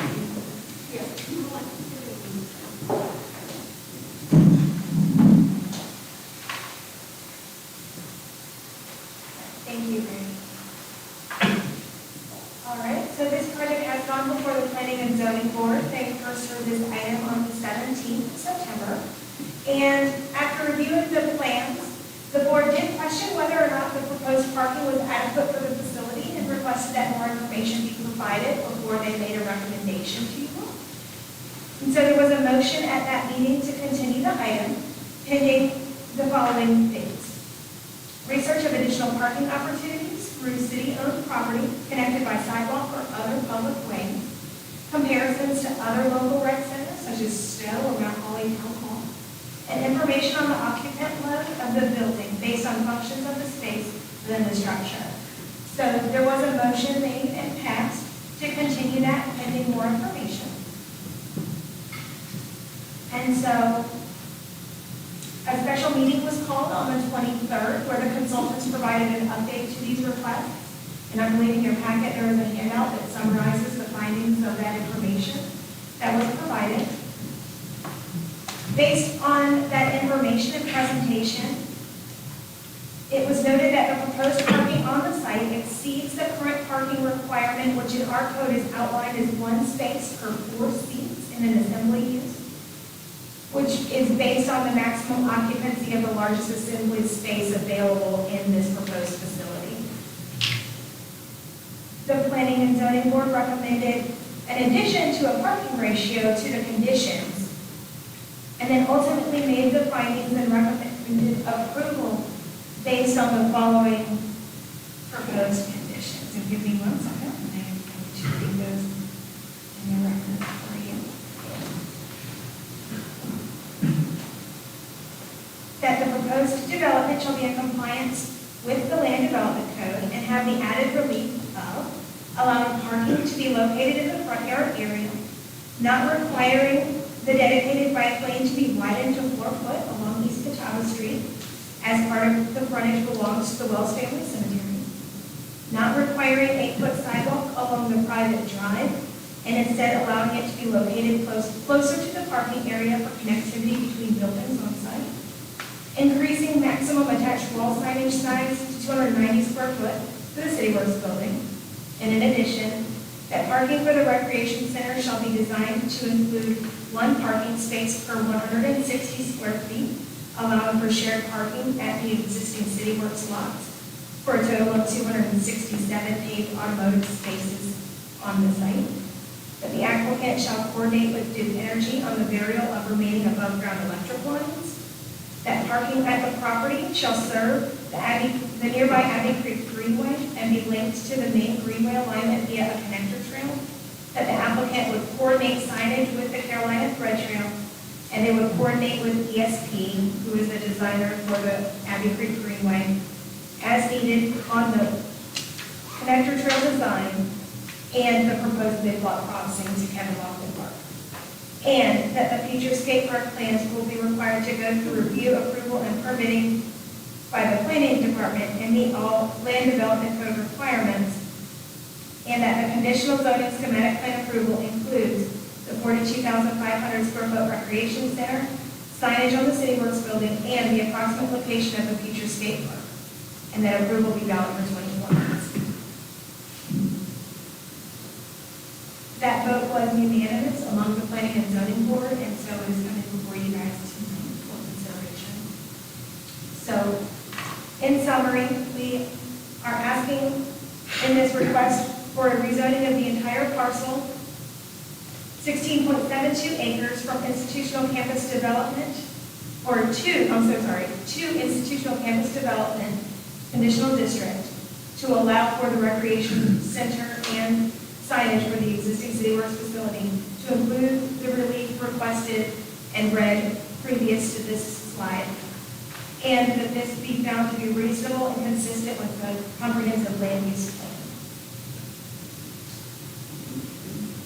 And in summary, the timeline for this project, we released for community feedback back in May.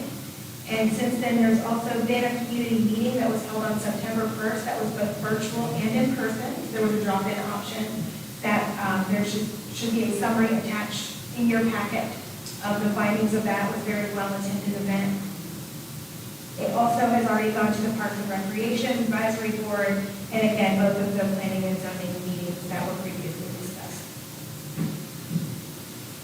So we are asking tonight that City Council receive this report and the planning and zoning recommendation and approve as conditioned, and that there would consist of two motions. One, to find that the request is reasonable and consistent with the adopted plans, and another to approve with modifications or disapprove as presented.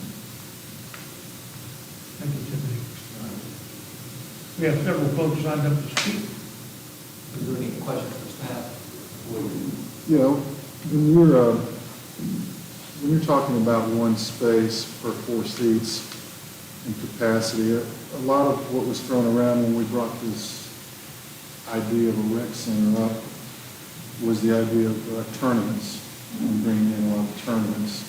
And when you're talking about maximum capacity, are you looking at that as a singular event or multiple concurrent events? Like we could have 2 or 3 courts in use for a tournament?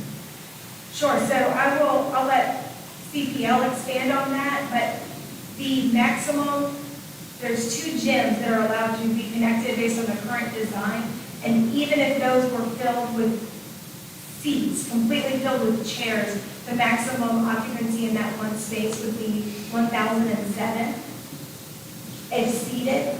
And so when we talk about tournaments, they wouldn't be seated, but hoping Rachel can share with us what that would be in a tournament condition. Let me ask you one other question regarding the bike lane, not widening the bike lane. Some of the concerns that people had were skateboarders skating to the site. So, we're talking, 4 feet of separation between the curb and cars moving at, 35, 40 miles an hour up that road. Do you feel, staff, that not going to that 4 feet width provides a reasonable buffer and amount of safety for someone that might be skateboarding to that site? I do, because there's other options available as well. So, like I said, there is about 4 feet. It's just not consistently 4 feet.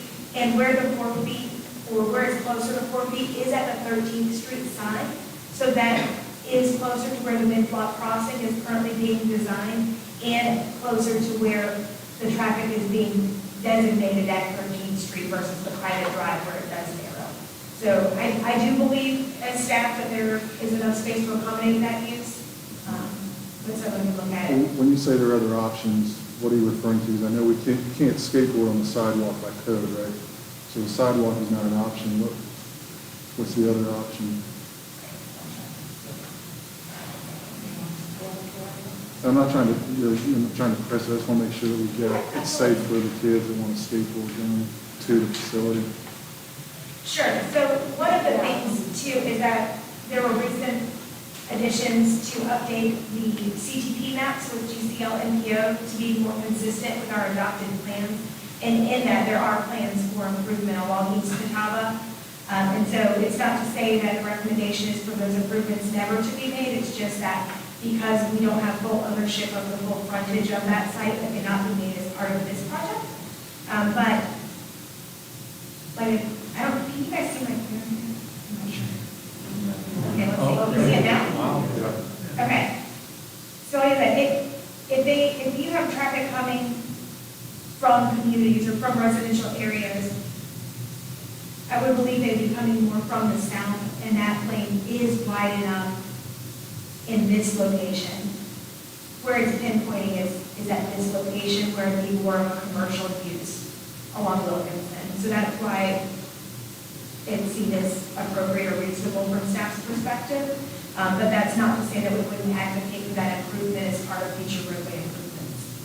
Okay, thank you. And Tiffany, if I could add to that, the Abbey Creek Greenway will be a multi-use path, and the sidewalk in front of the proposed rec center in green is wide enough to be the multi-use path, is that correct? That is correct. So based on our latest conversations last week, we are proposing that that be a multi-use path and a connector trail to the main greenway alignment, so it would accommodate more than just the pedestrian traffic.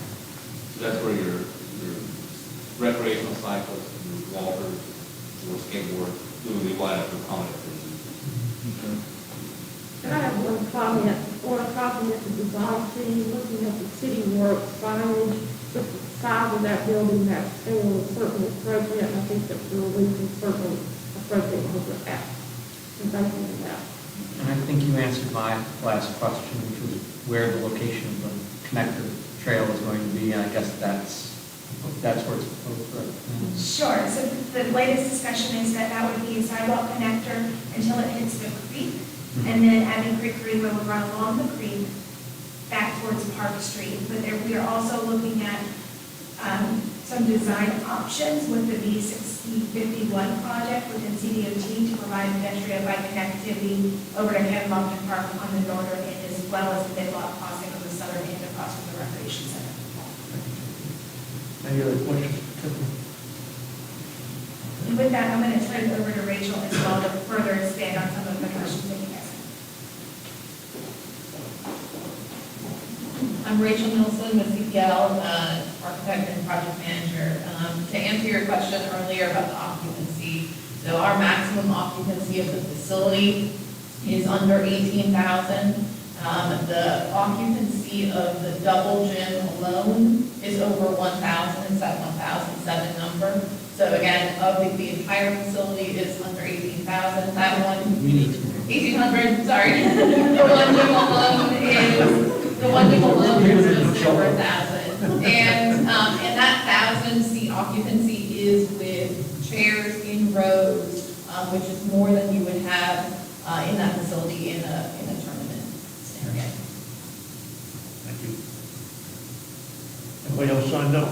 Public hearing?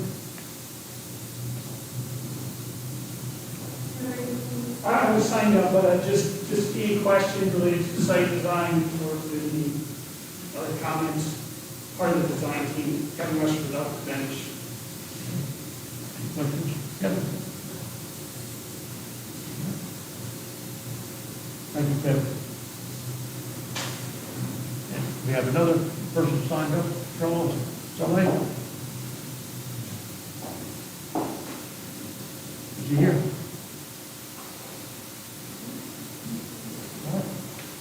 That's it. Okay. You heard the presentation. Anybody want to make a motion to close the public hearing? I'll make a motion to close public hearing. Second. Second, all in favor, say aye. Aye. All right, we're at public hearing. Consider the adoption of an ordinance approving Belmont Recreation Center as presented.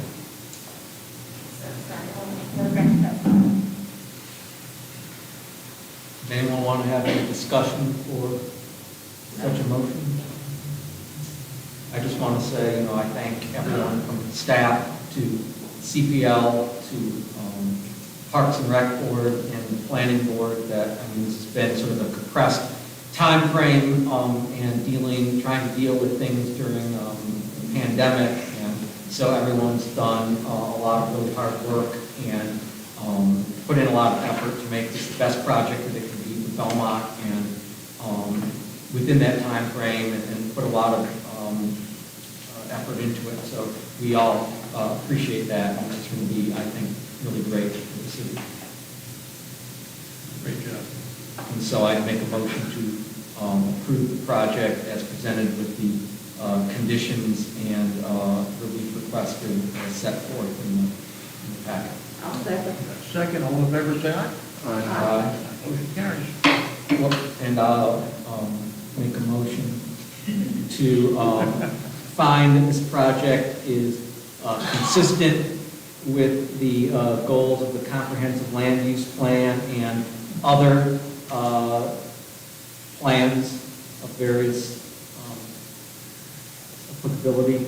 And because they are consistent in the areas of land use, community character, parks and recreation, and the environment. I'll second. All in favor, say aye. Aye. All right, very good. Motion Thank carries. you. Thank you, Tiffany, for all your hard work. Who's this? Good. All right, next item on the agenda. Consider the adoption of an ordinance approving tree preservation and landscaping ordinance update of chapter 11, excuse me. Kelly? Thank you, Mayor and Council. As you can recall, the public hearing for the amendment of Chapter 11 occurred at your September regular meeting. At that time, staff had requested that the item, the adoption of the ordinance be continued to allow for additional time related to obtaining comments from the state so they could be incorporated in the ordinance for its adoption. And also at the meeting, there was appeared to be an outstanding issue or consensus from the council regarding the city's requirement to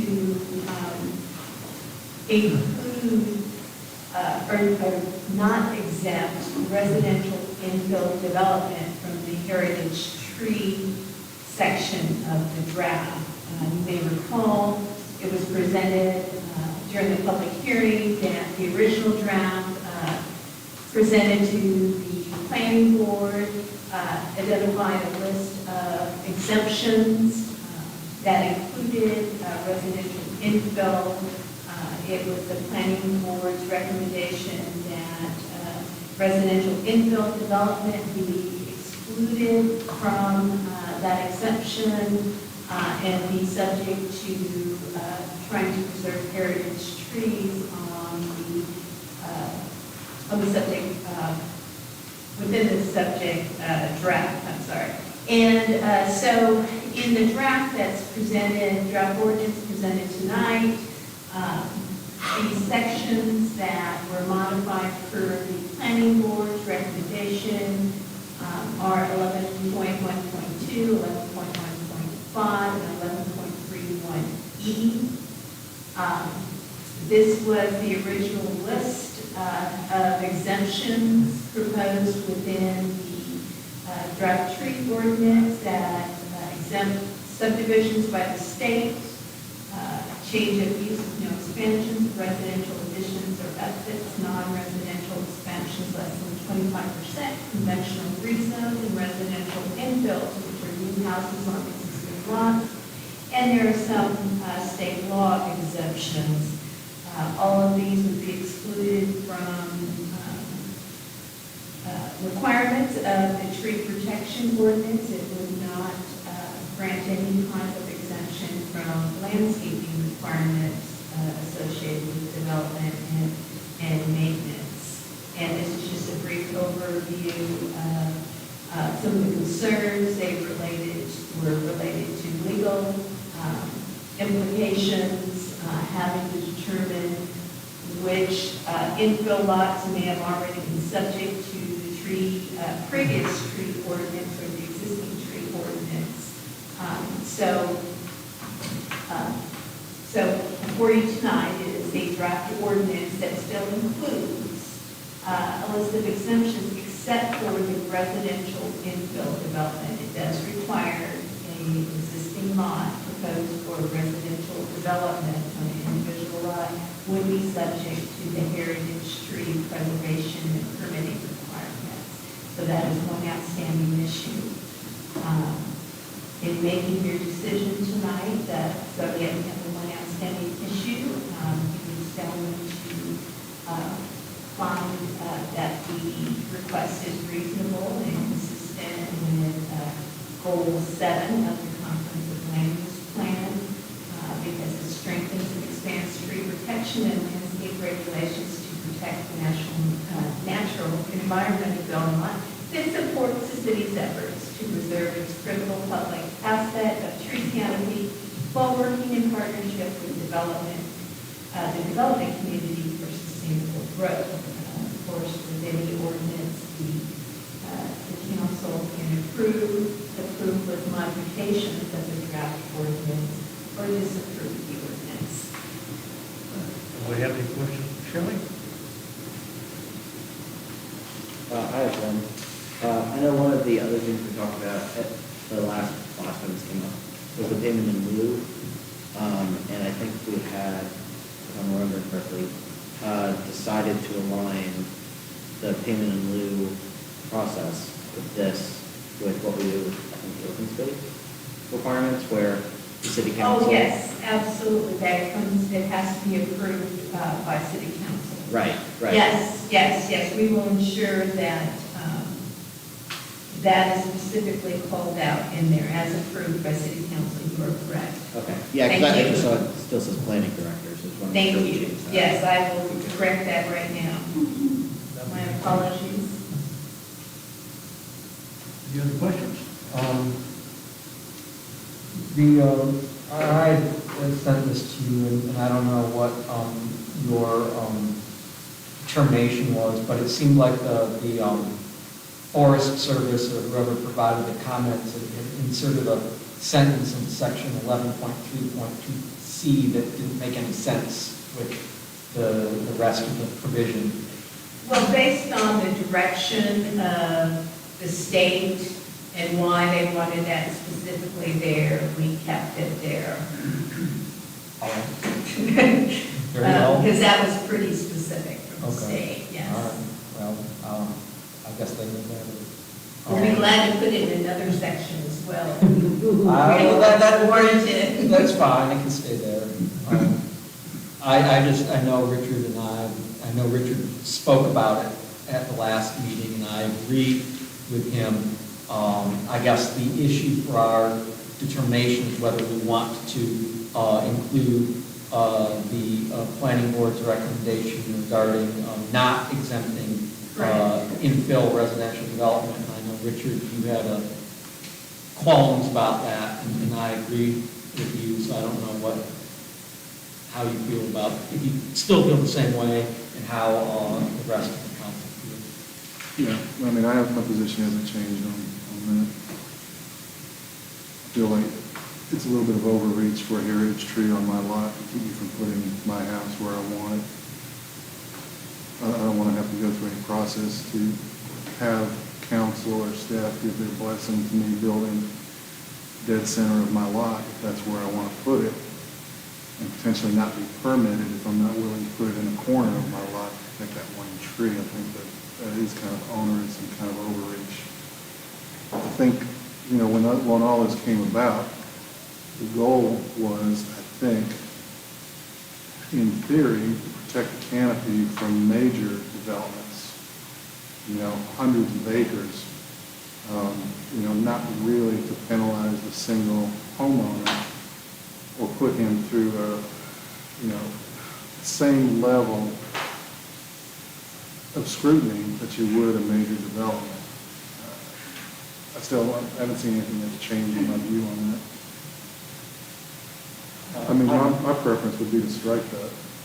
I like the idea of providing an option for, like, if somebody preserves a tree, they can then take credit for that against the landscaping requirement, without requiring that they preserve the tree, but if they are able to do that, or they decide they want to do that, as a way of kind of incentivizing that activity, we can allow them to take a credit against the landscaping requirements. I would agree with that you find a way to incentivize it, not penalize it, Yeah. if possible. Well, the city, the ordinance is written in, even in our current ordinance, if someone is preserving a tree, a heritage tree, which is defined smaller currently, we do give them credit for yard trees, so they do not have to plant the required front yard trees or rear yard trees if they are saving trees in their front or rear yard, or on their site. We already give them credit, so that's already granted. So what the planning board approach is, again, you can have one vacant lot next to you for, say, 10 years, somebody, the property owner decides they're going to retire, go ahead and build their dream home, and you now have a nice significant tree on that lot. They wanted a method of trying to preserve it. The only way we could approach that is we do have a section about heritage trees, permitting for heritage trees, and it does talk about what the standards are for granting a permit to remove a heritage tree, and that was the only method that we could apply. So that's how it's written currently. Now, our current ordinance also has that heritage tree removal permit in it. So right today, if somebody was removing a heritage tree, they would need to come get a permit, but single-family residential infill development is currently exempt.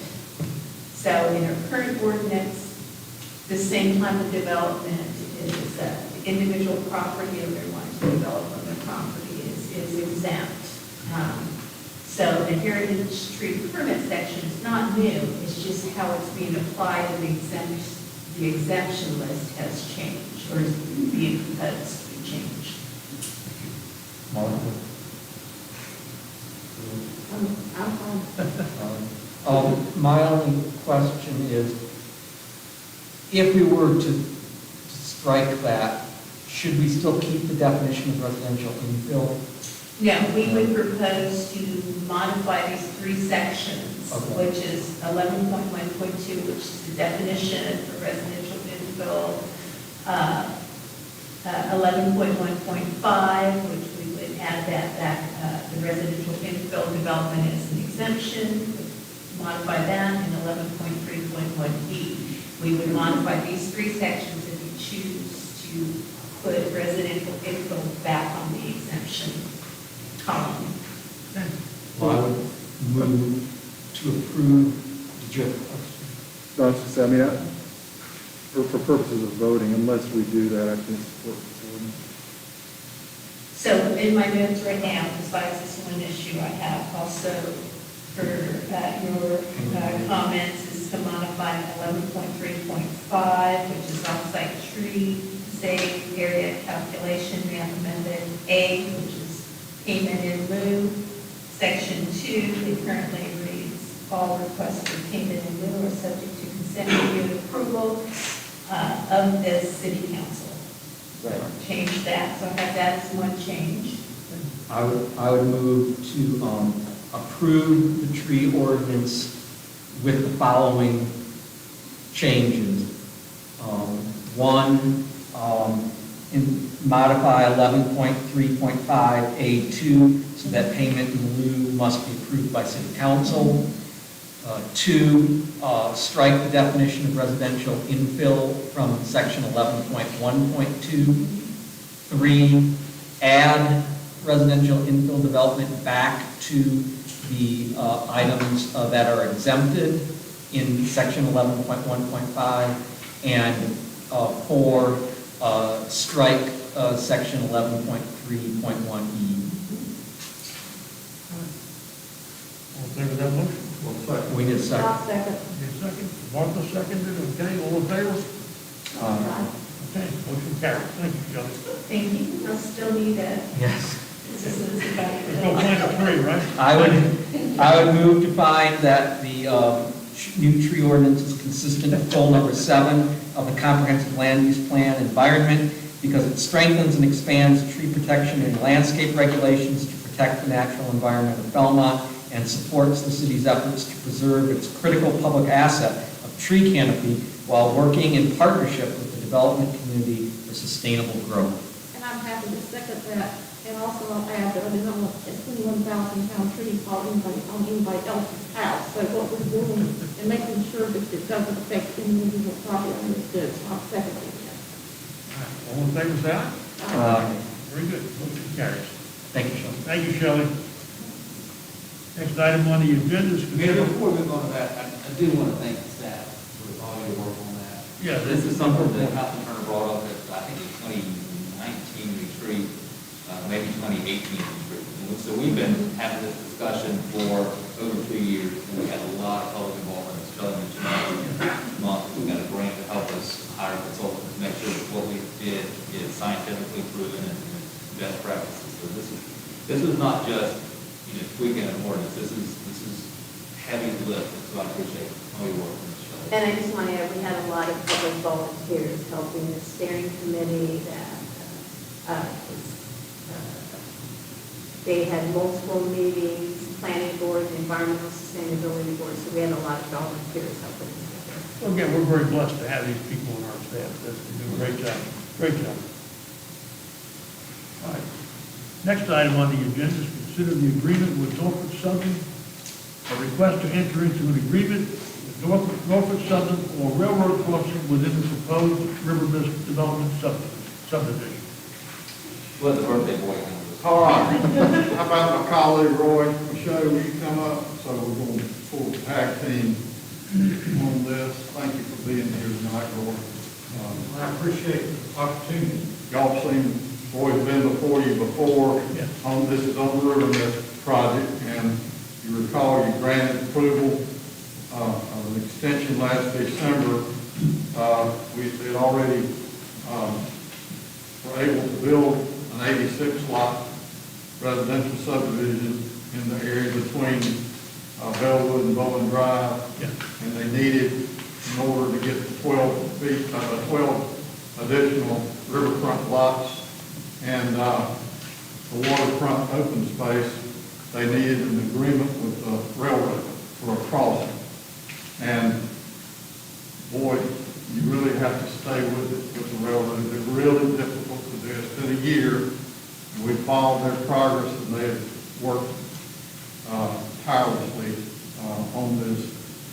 The railroad started out with this, their new policy is they'll only do crossing agreements now with municipalities.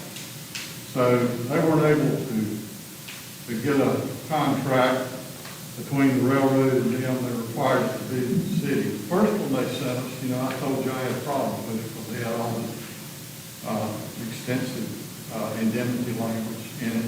That's been removed. We have a manageable basic contract between the railroad and the city. It's part one of a two-part process here. Part two is an indemnification agreement with the developer, where all the costs for this project flows through to the city. The frontage cost has been reimbursed by the developer, and all the costs for the installation of the portion of the railroad crossing he's going to describe will be the responsibility of the developer. It won't cost the city anything. Second part of this is this developer will escrow 10 years of liability insurance premiums with the city. And then after this project's completed and built out, I think once that time lapses, the homeowner association bears that cost, I think, going forward. But Roy, you've worked so thoroughly with this, I'm gonna let you do a better job explaining what I haven't explained. I think you've done fine. I'm Roy Machado. I'm with Alexander Briggs in Charlotte. Actually represent the lender on this project. And I presented with you all, to you all, a railroad crossing agreement that the railroad has requested. And I felt like that you needed to know what an indemnity agreement would look like. So I undertook to draw what I perceived what the developer has agreed to, so that we protect the city from any cost whatsoever. I'd ask you to keep in mind that what we're really talking about is a 50-foot wide crossing over the railroad track that is rarely used. This is the spur track that provides coal to the Allen steam plant, which is probably going to be decommissioned in about 6 years. The track, as I understand, is used about once a week. And what we're talking about is the railroad improving the passageway between the rails. Right now, you can't drive over the rails, they're too high. So the railroad does that at our expense, the city's expense, which we recover. And then the second element is you've got 15 feet on each side of the ties, from the tie to the edge of the right-of-way, that the railroad dictates the design features for improving the road. So we're not really talking about a great big area at all. And of course, those aprons on each side of the ties will be built as part of the roadway itself. And so I tried to draw an agreement for you all to consider that would help implement the crossing agreement itself with the railroad. Mr. Heffernan noted that I had a couple of errors in this, which I apologize for. Terrible for a lawyer to have to do that. Somehow I got the wrong draft over the parts, and so I have corrected that. If you want to pass these around, I have sent one to you, Shelley, and the parks, and I've got one for each of you all. I've addressed your comments, which were entirely appropriate. But the idea is, in order for us to go through the design phase of those 15-foot aprons, we wanted to make sure that the city was on board with the concept. And then we would have this indemnity agreement signed, and in the meantime, we would also narrow down actual costs so that we would know how much money to place with the city for the improvement. So it's not a very complicated process. The railroad people have been very nice, but they have no sense of urgency. It's truly amazing. We sent them a check probably 8 weeks ago, and it took 8 weeks to get the Selma crossing agreement with the change of things. That's about it. So that's what we're doing. I'd be happy to answer any questions. Well, I appreciate you all not allowing the railroad to railroad us.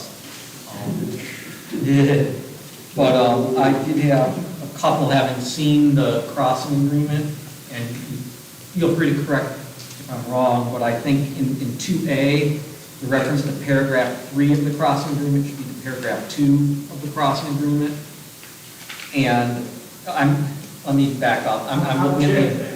I wrestled with that a couple of times, to Yeah. make sure we have it right. Yeah, and it might be because of your rejection of the original one, but, so I would change paragraph 3 to paragraph 2 of the crossing agreement and 2A of the indemnification agreement. And then I don't think there's any reference to licensing and insurance requirements in paragraph 3 of the crossing agreement, so I would take that out of 2B and just leave the reference to paragraph 5 of the crossing agreement. Doesn't that address the contractor's obligation to provide insurance? You know, there are two insurance provisions. One is that the contractor has to provide insurance for people who are hurt on the job. And that's the first part, and then the second part is the liability insurance. So I'll check that. Yeah, I think that's 5A and 5B. Oh, we have them right, so Okay. we'll check that. All right, that was all. Do we have any other questions for Roy? No, just a comment, because I took the airport course, and because of the railroad, we will not ever get to have a light rail go into the airport, because we have to cross the railroad, and it won't allow. So if you can manage to get anything across the railroad, you're good. I was wrong. They said, at the airport course, they said it's God first and the Class A railroad second, as far as who's in charge of it. They cherish those licenses. Yeah, they do. So it's costing us as a whole region, but yeah, so congratulations if I got this back through. Any other questions? We have a motion? Do we need to make a separate? I think it's better to do it separate. If you do a motion to approve the agreement with the railroad first, and then the agreement, separate motion to approve the indemnity agreement. Subject to your changes, so I'll make sure they're made. Okay. Yeah. I would move to approve the indemnity, no, I would move to approve the crossing agreement with Norfolk Southern. I'll second. Second, all in favor, say aye. Okay. I would move to approve the railroad crossing indemnification agreement, subject to checking the appropriate references in the crossing agreement. I'll second. Have a second, all in favor, say aye. Okay. You have time to do that with Belmont? Yes. Union? Good, I'll call. Okay, thank you. Thank you very much. Thank you very much. Thank you. Appreciate it. Yeah, appreciate it. All right. All right, Lindsay? Next item is the code enforcement update. Thank you, Mayor. As Linda Yeager, our new code enforcement officer, comes up to prepare the presentation, her presentation is an overview of some code enforcement cases and questions that the council had at the September City Council meeting. We had 2 specific minimum housing cases.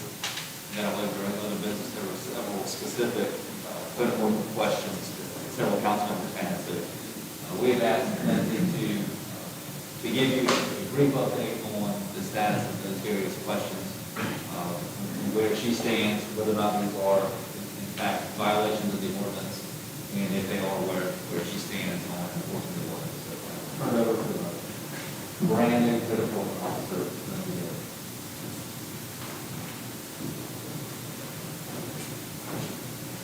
All right, thank you, Adrian. Good evening, everyone. Hope you are doing well. During the last council meeting, I was asked to have an update regarding several topics that were mentioned in the discussion.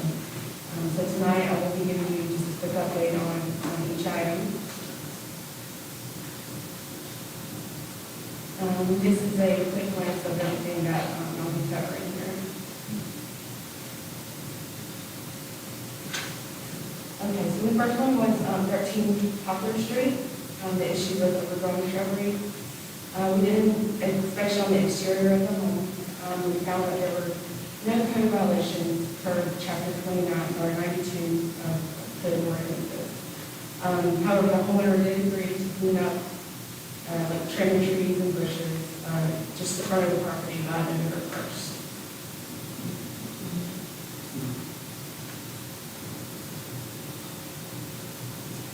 130 Park Street, which is Starbucks.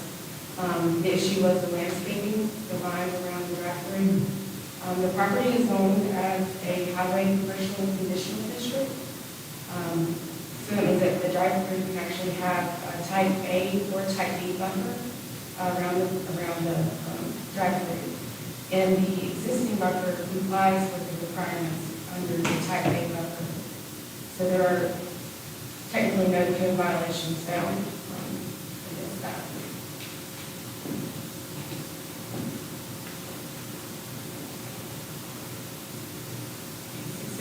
South Central Avenue, which is off the South Point Road. The issue was the demolition costs and the junk cars that existed on the property. A lien has been placed on the property to compensate the city for the cost of the demolition. And since our last meeting, the junk cars have been removed at the owner's expense.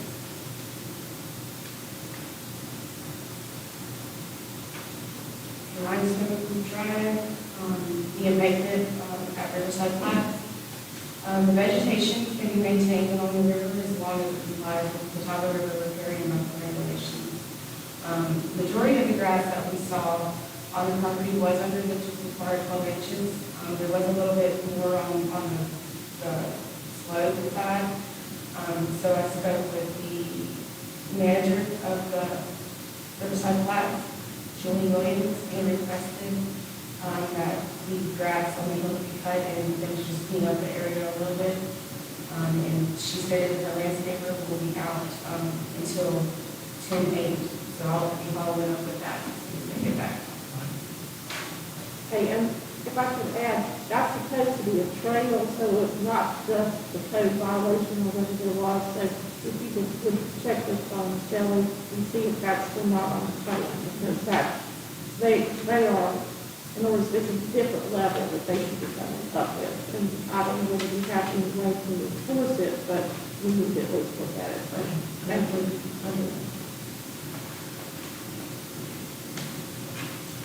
Okay, 7212 Wilson Boulevard, this is the hard view. The issue is the condition of the premises. We went and visited with him, and he's bought all the necessary materials that he needs to repair the roof. And he claims he's been waiting on the framer to actually begin the project. But I did send a final notice of violation, because he's had for a while to get it taken care of.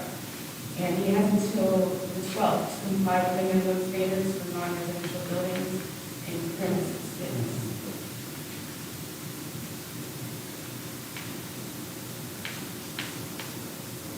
Or 921 Gibson Street. The issue was also the condition of the premises. City Council has agreed to order for demolition. Owner hired an attorney who actually appealed the council's decision. So right now we're just currently waiting on the court processes to be completed and the judge to make a decision. During that time, the owner has actually made numerous repairs to the property. He's replaced the roof, replaced the siding in the front and back. But even though he's made those improvements, the structure still doesn't comply with the minimum standards for the non-residential buildings and premises business.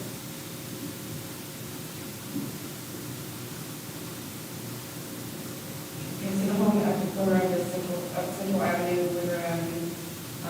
The issue was the minimum housing violation. There are plans to demolish the structure that are in place. The property will be subdivided into 60 parcels. They're about 2 weeks away from recording the plat, and then once that's recorded, they'll obtain a permit to demolish. And that included one of the approved sketches. It shows the X's where the current house is that will be demolished.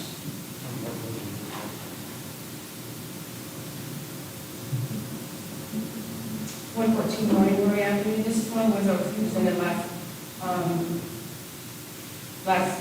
meeting that we decided to hold off on. The issue of the minimum housing violation. I attempted several times to make contact with the owner through a courtesy letter, a phone call, and actually had City of Gastonia Police visit his home, because he lives in Gastonia, and could never get him to come to the door. So it's a final notice of violation on the 1st of October. If he fails to comply with the minimum standard of fitness for human habitation by the 7th, a hearing will be scheduled within the 10th to 30th day following the title search. And this is the second one, not one. 325 Todd Street extension, it's a minimum housing violation. We inspected the home and met with the owner on the 29th of September. He's made some improvements on the outside, but the inside looks like it's just bones. There's really nothing to the inside of it. And obviously he's had since 2011 to get it repaired. So I went ahead and sent a final notice of violation to the owner. And if he fails to comply with the minimum standards of fitness by the 7th, we'll schedule a hearing, and that will be held within the 10th and 30th day following the title search. And this is the trailer that's located at 215 9th Street, minimum housing violation. The exterior of the property shows the structure is unfit for human habitation. Sent a final notice of violation to Gary Hodge. If he fails to comply with those standards by the 12th, we'll schedule a hearing between the 10th and 30th day following title search. It's actually in the process of being sold to someone, but we're still going to follow through with the plans to get rid of it. Waiting on someone to say or do what they say they're going to do tends to take a while. And that is all I have. Were there any questions or? I have one more comment. These guys from Starbucks, they were supposed to do more once again than the standard. I had our person who keep on my vehicles and asked for gardening qualification, so we may need to get her to go out there because they're not, they do not know what they're supposed to be doing and how to deal with it. So if you guys would look at that and send somebody to help her, we should. Thank you. Yeah, to follow up on that, my understanding from being on the planning board at the time is this isn't necessarily a code issue with Starbucks, it's whether they're complying with the condition of the approval. And they're not. But thank you for always doing that. You're welcome. I want to make a comment because I brought this up during Starbucks. You know, I think we also, during our meeting, need to look at what is presented to us. Because when Starbucks brought us this, it was showing different landscaping, more mature landscaping. So I began asking the question, okay, so visually they're showing us plants that are at a stage of, X amount of years of growth. Come to find out, well, this is what it's going to look like, 5, 6, 7 years down the road. What we need to have them do then is present us an accurate depiction. Okay, we're not planting, 5-gallon plants, which appear in these boards that we're presenting to you. We're actually going to plant 1-gallon plants, which will, of course, grow to this hopefully at some time. But if they do that, that hill is going to look extremely sparse. But Richard, one of the things we're doing, they have a TR, it's a tree. They're putting it like a piece of shrubbery, so they really we need to have someone go out there and knows stuff. So yeah, I'm just saying, maybe we need to look at landscaping requirements. If you're going to present to us, I want an accurate visual depiction of what it's going to look like day one, not what it possibly can look like 5, 6 years down the road. Because you're having me vote on something with a visual depiction that's not currently accurate. Something to consider, because that did bother me, because when I drove by and looked at it, I was expecting something a little more impressive, and I see these little teeny tiny plants in the ground, and I said, well, it wasn't exactly accurate. To add just a follow-up question on the vine at Starbucks, we talked about this, they've been planted. My understanding is they did plant vines, all that, what do you call the structure of the The trail is right there.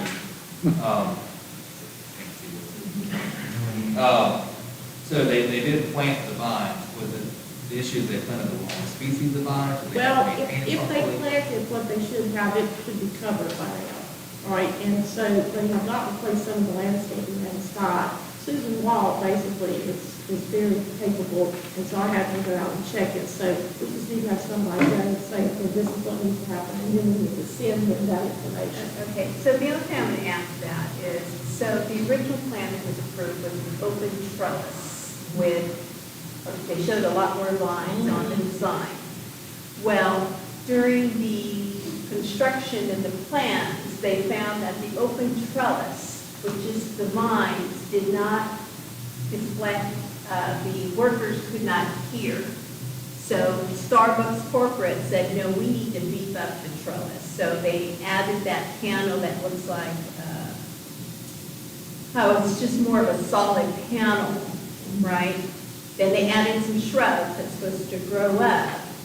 Then you mentioned, well, the vines aren't there. So I called the developer back and said, well, wait, we approved the change in the structure to get a beefier screening, because remember, the whole intent behind this was to screen the drive-through. Well, they put more of a solid wall, I'll call it, it's wall, if they'll show it, yeah, she'll show it.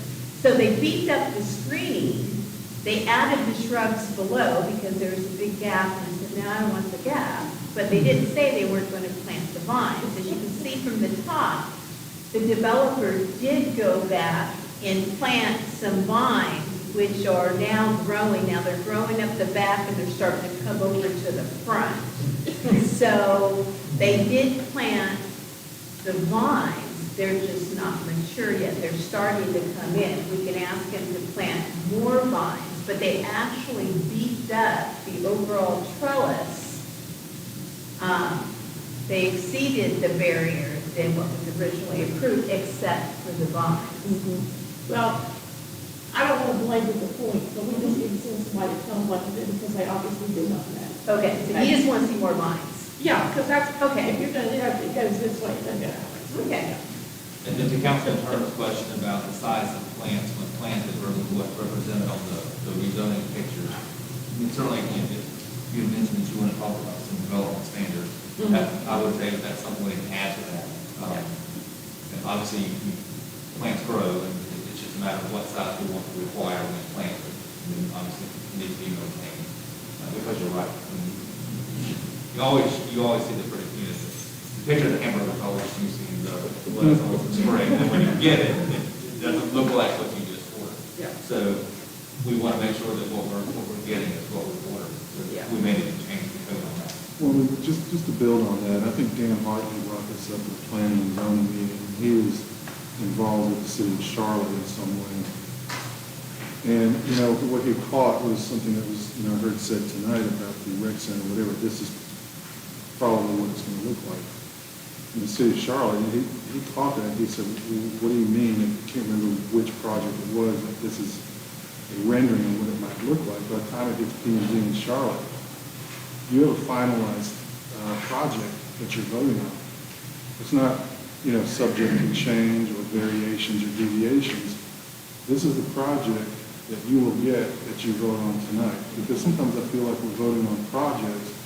When we're letting them say, you know, this is what it might look like, or it's going to be very close to this rendering. I mean, that's a lot of wiggle room. For myself, I want you to tell me, show me, this is the product, yay or nay.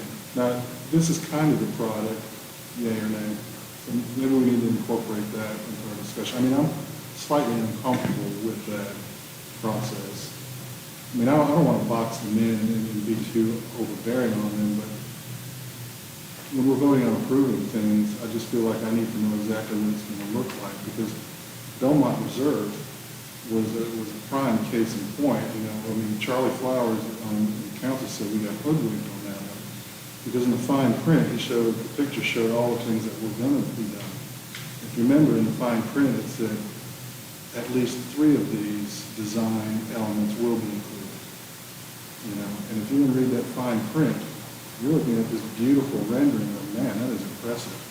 But what you got was, well, we got 3 of these impressive design elements. So just, for me, just clarity and surety in what Well, I feel like the time it gets to us, they should know what they're building, so, like, how we can build from the project development standpoint, like, it should be a little bit more concrete than kind of a vague, hazy idea of, this is what we're thinking about, tell us what you think kind of thing, feel this is what we want to do, up or down, basically. Well, I think once we've approved it based on those conditions, we've ceded an element of control. Because we've approved it. Yeah. And I'll, again, I know it's after 9 o'clock, but so if it's a conditional zoning, then you just absolutely have a lot more control over what it's going to look like. And you can even tighten conditions further. This is what you will build. And if you want to change it, you got to come back to us. Right. If you're going to build a red wall, if you want to build a blue wall, you come back to the council. If it's by right, then as long as it meets the architectural standards in the ordinance, there's a lot of flexibility. They can say, I'm going to build a wood structure, and build a concrete structure, as long as concrete is allowed, there's nothing to do. Right. So it's just a matter of, and to your point earlier, we learn from every project, and we try to tighten things up. And Belmont Reserve, which turned out to be a really nice neighborhood, was the staff recommended against it, the planning board recommended against it, the city council approved it. So that's just a decision. You have discretion to approve things, to disapprove things, to change conditions. It would have been nice that they had additional architectural features on phase 1, but that's sort of an anomaly. It doesn't normally happen where if the staff says no, the planning board says no, then the council says yes. You have full discretion to approve things, no matter what staff says or what the planning board says. But it generally doesn't work out that way. That's sort of an unusual case for us. Well, let's see here. Returning to something within your purview. I was just, this is good. This is impressive.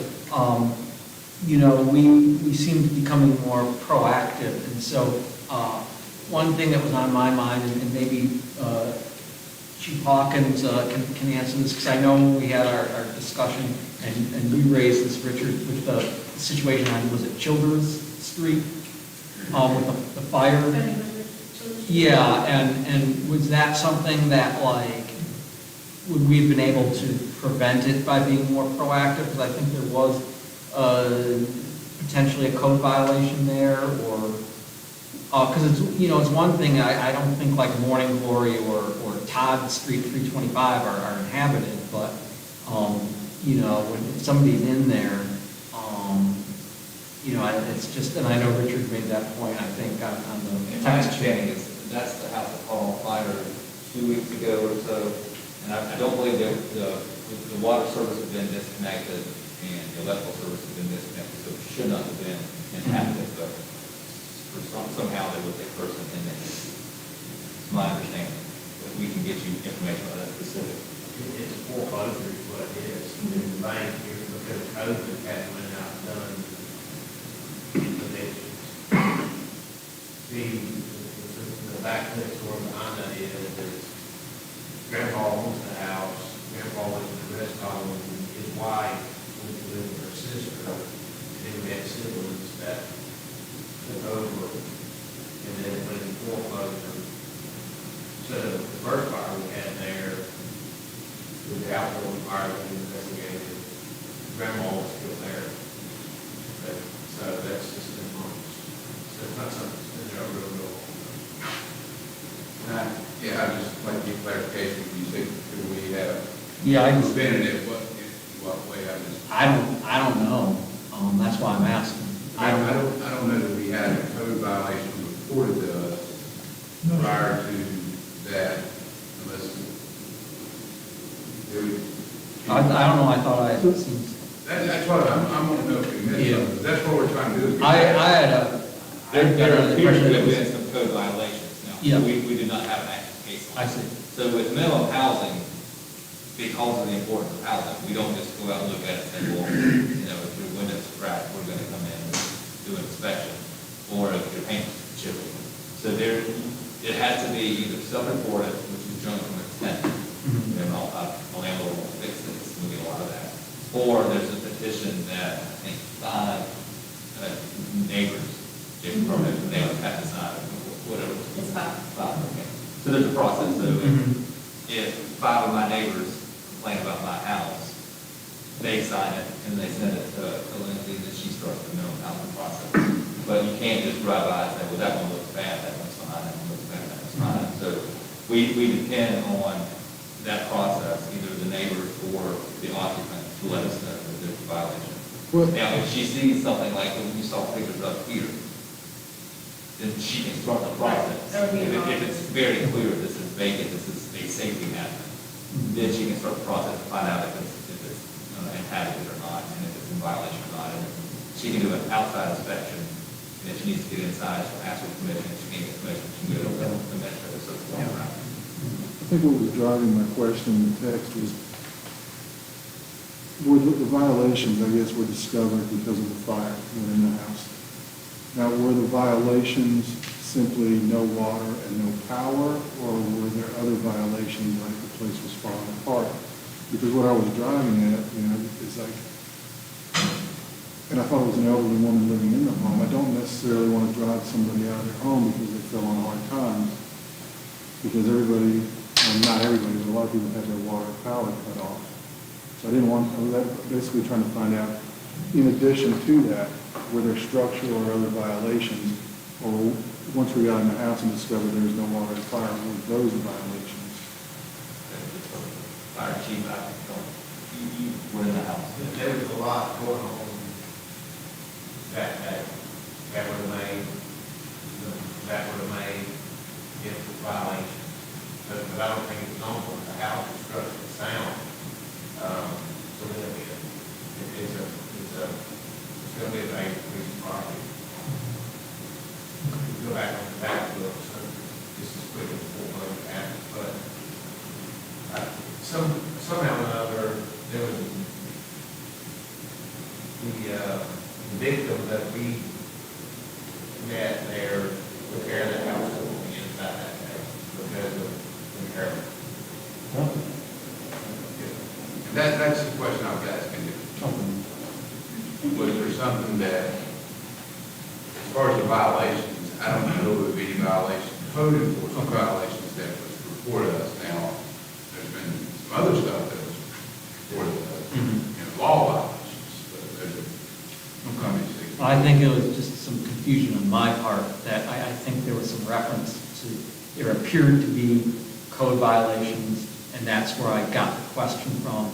And the only reason I asked was, a lot of these structures that we've been dealing with so far, we say, well, it would be dangerous, like if kids were playing around there, or you could look at like Morning Glory and Todd Street and say, like I wouldn't go within 10 feet of that, it might fall down on me like the Wicked Witch of the West, or the East.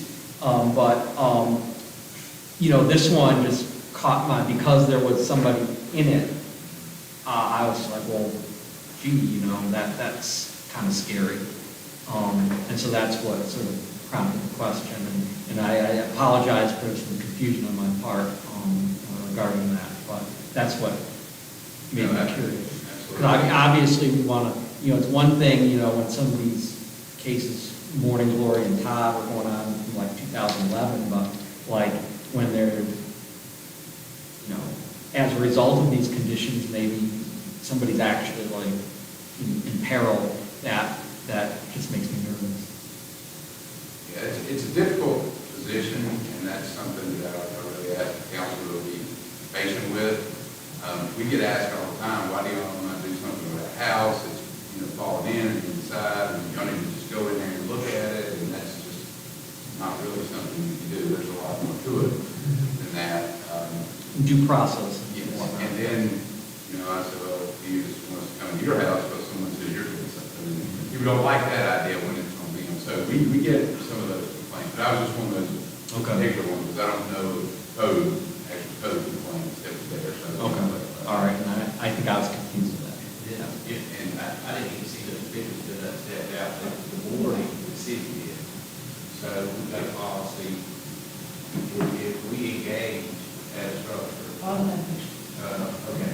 If we will board it before we leave to make it secure. If you have a fire in for hours, before we turn the scene back over to you, we'll make sure that it's safe, so everybody can get back in if it's And if we do that, we'll develop.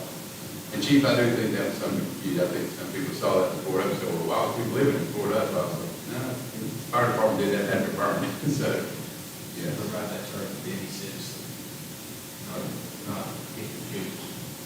And I may have used the term code violation without specifying which code, whether it's housing versus fire versus. Yes, that. I have to go back on that. Because I've been so focused on these.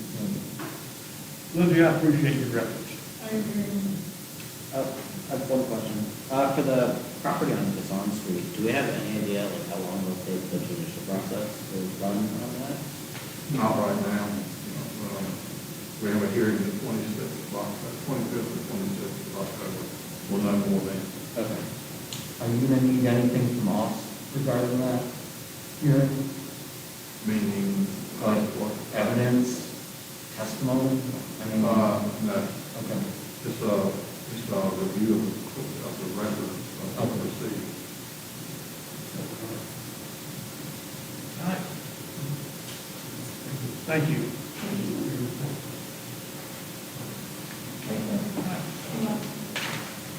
Next, we have our reports. Adrian? Thank you, Mayor. You have the draft minutes of the Environmental Sustainability Board meeting from September, the Board of Adjustment meeting from September, the Main Street Advisory Board and Downtown Belmont Development Association Board meetings in September, and the Planning and Zoning Board meetings in September. Under the minutes, so those are just there for your information. Under the manager's report, I did want to give you that.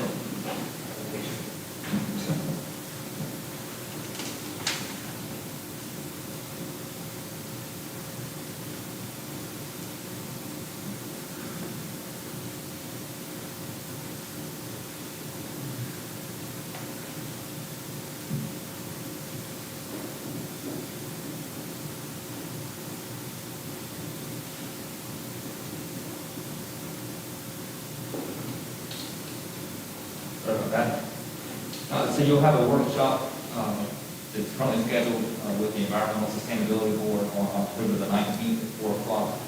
That is scheduled for this building. There's an outside chance we could do it at City Works, but let's plan on that being at Works for now. Then your November meeting is going to be a joint meeting with the Main Street Advisory Board / DBDA to go over the work plan for that board. Just make sure that their goals are aligned with your goals. That'll be your November 16th workshop. For Bellwood Drive, I sent you an update on Friday in my report to you, but since this is something that has been discussed at the council meeting, I do want to give a quick update for the benefit of the public, and just to have it on record. We did reach out to the property owner for your direction at the workshop back in August. We've met a lot. So you asked us to reach out to the property owner to see if the property owner of the Smith property would be willing to sell the city a sliver of their property to put in the realignment of Bellwood. The property owner supports that realignment, but is not willing to sell us that property voluntarily because they just have the entire property under contract for development. As we've discussed, there's a developer that stood the sketch plan or concept plan that shows the realignment of Bellwood Drive from its current location to line up with the new traffic signal at the middle school, which is one of our original recommendations for the middle school. So if you approve, so whenever that comes to you, you approve that project and the developer will pay for that realignment. If something were to go afoul with the contract and that project doesn't happen, then we would have to have a follow-up conversation with the property owner. I have been in touch with NCDOT and Representative Baumgartner, who is at the meeting, and Commissioner Rory and county staff on this project. We're all working to get this to happen. We just need to have, option A would be to have this development plan run its course, and if that doesn't happen, we find another alternative. If the development project can't happen to the street is realigned before school starts next year, we'll ask DOT for some alternatives such as striking that stop bar south of Belmont, like they did in the county. To hopefully help mitigate some of the safety concerns and access concerns that we heard from the Belmont neighborhood. Just keeping you updated on that. I mentioned the City Works project. We received the form called substantial completion from the architect. I signed that and sent that to the general contractor. He needs to sign that, and once he signs that, then we can move into that building and begin using it. Most of the office furniture has been delivered and installed. We're waiting on some furniture, but it is, if you walk through it, it looks like we're ready to use it. So we're just waiting on the general contractor to sign that form. So maybe tomorrow, next week, maybe next month, I don't think. We've done all that we can on it, and if there is, still continues not for an hour per day. I did want to give you a quick update. You authorized the purchase of the new city bus at the CIP workshop. We talked last month that we were purchasing it. It came in, I think, last Friday. The picture on the left is the bigger of the two buses. You can see it is substantially larger than our current bus. We've taken title for that. We paid for that. We're getting it wrapped for your direction. So we're working on getting both of these buses wrapped. So they will be ready to roll when we're ready to start having trips and needs for the bus. So that was good. We got a good deal on that.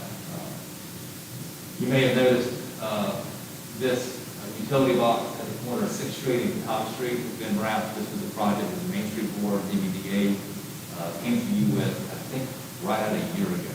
And it took us a year to get NCDOT to approve their color art final box wrap program, and then give us permission and approachment agreements to do this. This is the first one. This was done by a local artist. I believe the utility box adjacent to this will also get wrapped. And there are several in the River District and the downtown district that will do the wrapping. This is being paid for by the DBDA. So that's some fun art that's coming to town. I did mention that the city sidewalk project on South Point Road between the high school and the commercial project at the middle school has been installed. South Point High School is going to extend the 8-foot sidewalk to the intersection here and where the traffic signal is, so that we will have good pedestrian access between the southern end of the middle school down by Bellwood all the way to the main entrance of South Point High School. And there'll be some improvements to the internal sidewalk from that point to the front door of the high school. So that's going to help with pedestrian circulation down here.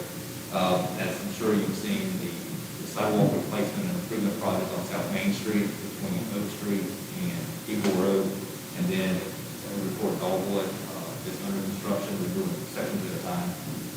So hopefully that will get finished in the next few weeks. And then finally, some nice city paid for project, but the developer of the Amberley neighborhood has finished the right turn lane on South Point Road and Nixon Road. This is the result of our DIA process. We've heard about all the time. So that's an example. I was going to say a concrete example, but that would be a corniche and concrete. That's more an asphalt example. The TIA ordinance work. So there's a lot going on around town. So I just want to keep you updated on what's going on. And that is all that I have for you. And Akron still has the guts to wear Dallas Cowboys basketball. Although my Giants haven't won a game all year, so. They were still in first place. They got a lot of fighting. All right. I think the Eagles are in this place. Tie. Three-way tie with one victory each. Three-way tie with one victory. Other business.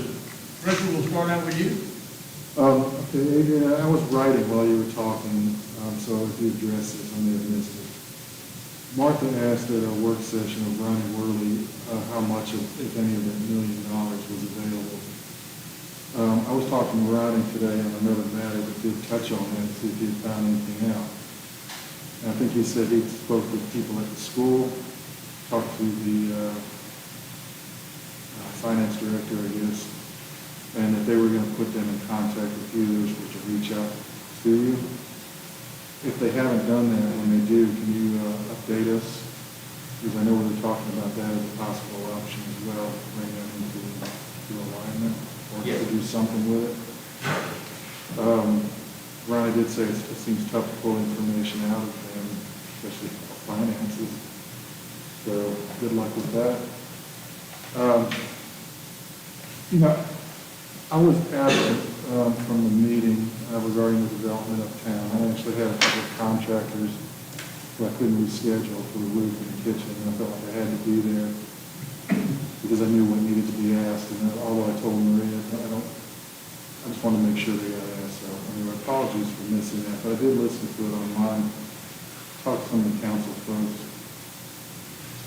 And I don't know if, it ties into what we're discussing about our setbacks, but, and I'm just going to throw it out there, I don't know if it's appropriate for us to kind of hit the pause button on development while we are trying to figure out what we are going to do with our setbacks. A couple of years ago, I brought up just to float the idea to see where, people were on it, about a moratorium on building while we were revamping our land use plan. And I had talked to David Owens at the School of Government about that, and he said, they are not illegal, but there are now narrow pathways for you to enact one. And he said, if I recall correctly, there were water and sewer issues, land development plans, or revamping or addressing existing ordinances in relation to new construction. So I'm just going to float that out there again. I feel like if we're going to address this, and maybe, and I don't know when I say hit pause, I don't know what the appropriate vehicle for that would be, but it seems fair to council, to the citizens of the development community, until we decide that issue and get our feet under us, that we might get pause on that, because we don't know exactly where we're going to land on that. So I'm just putting that out there, another business for comment, debate, consumption, or dismissal. So the setback issue is underway. The planning board, at your direction, appointed a committee at its last meeting to begin that discussion with the goal of coming back to the planning board with a text amendment for setbacks in November and city council in December meeting. So that's underway. Okay. My understanding from the statutes on the moratorium is that you cannot have a moratorium for single family development. So that I know you brought this up a while back. I don't remember when, and I looked up the statute back then, and we didn't have the authority to implement one. I don't know if there's any changes to that. I did a memo back when you brought it up before, and it's virtually impossible to do it. There are some narrow loopholes, not the ones that you mentioned, but it's real extensive and real.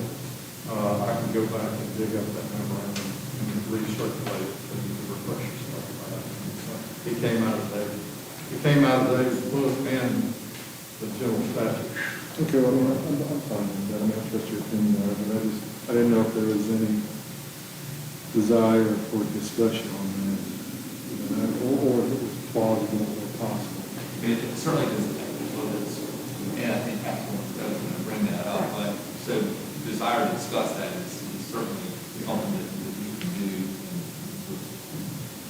But that specific solution, I don't think is available to the prohibition of the statute. Okay. That's just one tool. That's But there fine. are other things to do.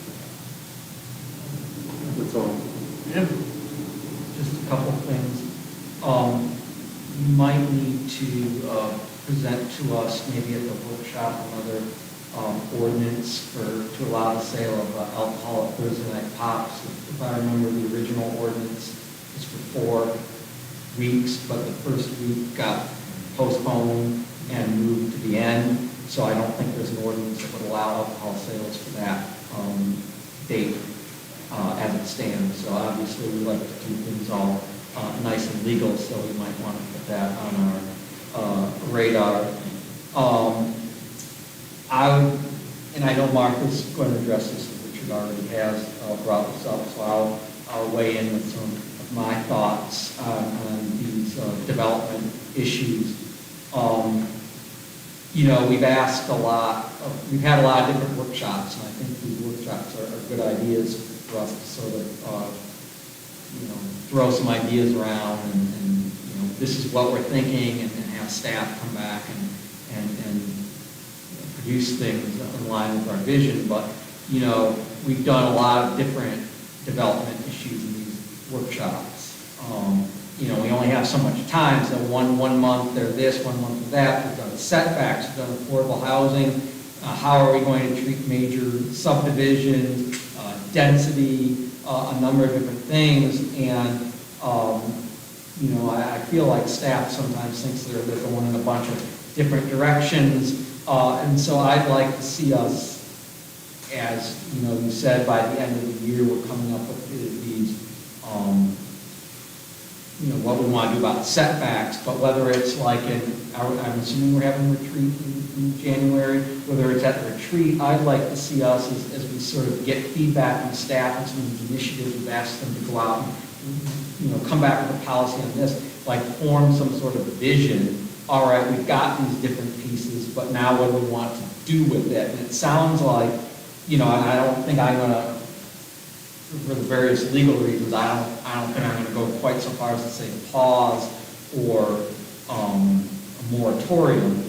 I don't think I'd support that, but I do think there's consensus that, hey, maybe we should check things a little bit, slow the brake, put the brakes on a little bit. And so what coherent vision can we come up with to realize that as we start to see development projects come to us? Because I think all of us who were there and who watched and talked to those of us who were there had a lot of nervousness about some of the features of that proposed Imperial Mill development. And one thing that makes me nervous, though, is when you say, well, but according to the comprehensive land use plan, all of those things that might make us nervous, the density, the apartments, everything, well, that's what the comprehensive land use plan says should be there. Well, then maybe that is something we need to change about the comprehensive land use plan, because I think all of us were a bit like, whoa, I don't know if this is what needs to be there, but if the comprehensive land use plan says so, then, we're at cross purposes. So, I would like to see us take some of these threads that we've been using and combine them into, well, what do we want, and not just react as different things went on, but make sure that we have that vision laid out so that then staff can implement it, and everyone's expectations are at the same place, if that makes sense.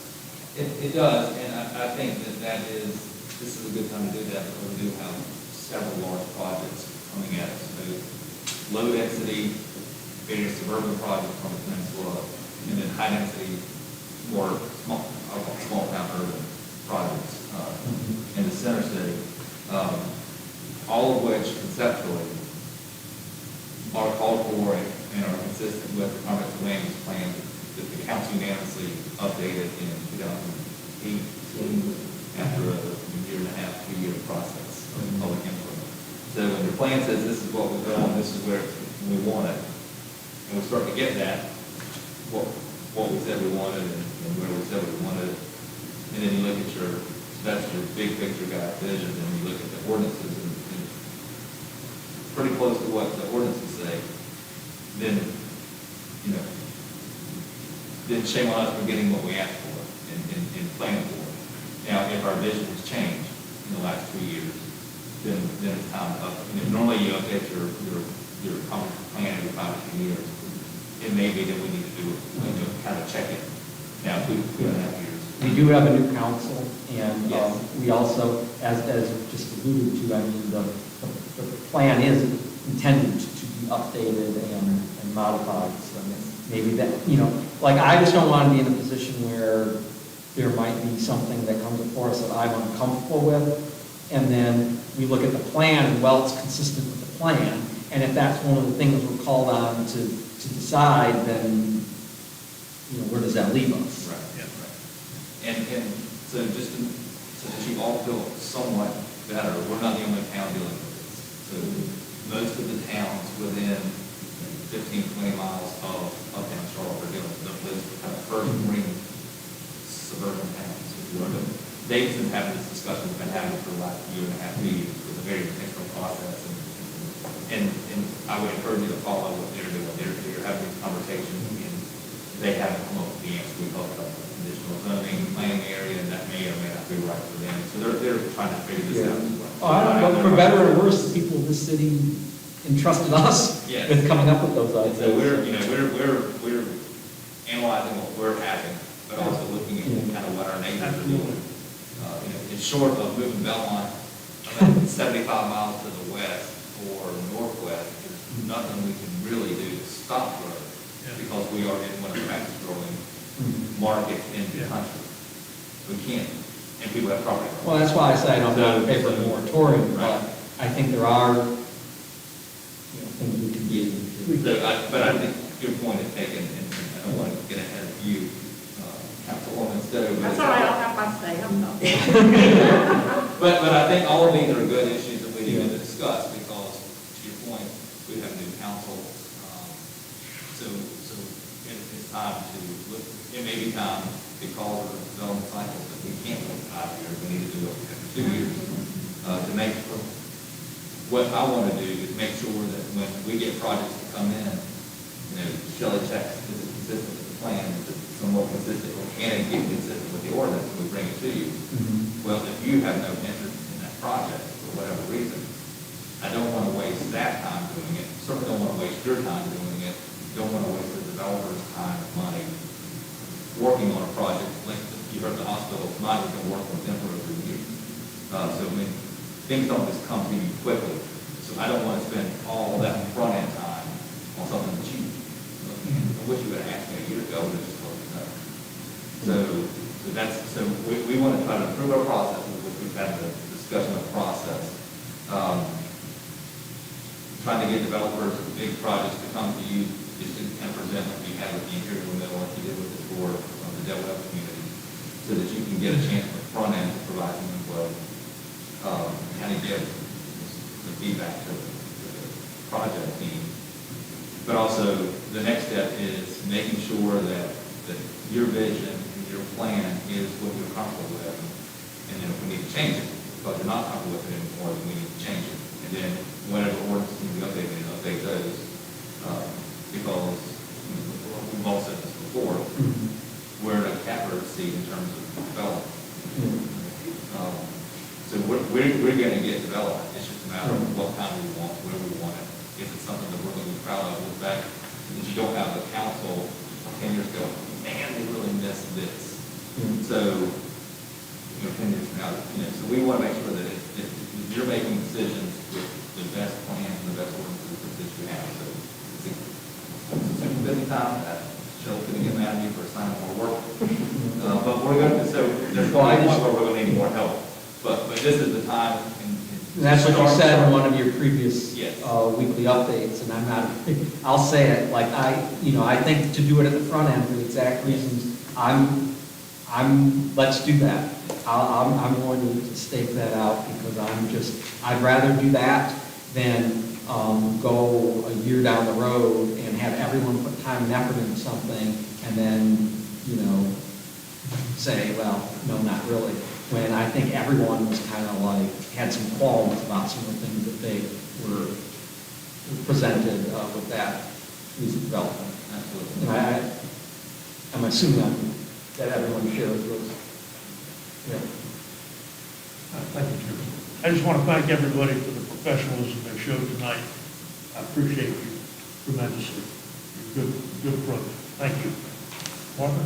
I think I've spoken with most everybody at the table except you, Charlie, not by happenstance, but with regard to, I would like consensus of the council to change the workshop in October to deal with some of the situations we're talking about with regard to zoning, when we're talking about height, talking about setbacks, talking about apartments being moved to the corridor, not anywhere else, because, and our vision has changed there because we're looking at light rail, you won't, actually won't be apartments. I don't know personally that I won't do either but that. Also look at a maximum density for downtown, not a minimum density. So, and with that in mind, and I think these are major issues, I think we need to do that for our October workshop. Is everybody in agreement with that? So that's right, to do that. So I have 3 other minor things. The planters downtown, we need to get public works, we need to get Main Street people and merchants all to talk, because the planters that we spent money on and look beautiful were awful. Judy and I worked on those this Saturday, so it's not just one situation, but it's all. If we want the sound to look nice, everybody's going to have to weigh in on that and work together. So if you would work on getting that coordinated. I also will make sure we find out the maintenance cost of the splash pad. We talked about that. And I didn't want to cost Belmont and Rory while he was here, but I was assured by the Abbott when Lowe's and Walmart opened that they would do work on upgrading Abbey Plaza. That is a 70s reject. Okay, and we need to have them do something. So as a council, I don't know whether we could write a letter to them or not, because the Abbott assured me that that would happen, and that's not, and they have a nice revenue stream, so they certainly can afford to do something with that. The last thing is a good thing, the concert, the Hot Wheels concert from 3 to 5 this Sunday.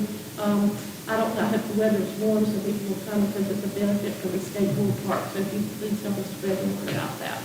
Thank you. And Zip does have information about splash pad maintenance, so we'll get that sent Okay, out to you. thank you. And then, like, just after the meeting, talking about the plan, just to make sure Yeah. that we're on the same page. Yeah, okay.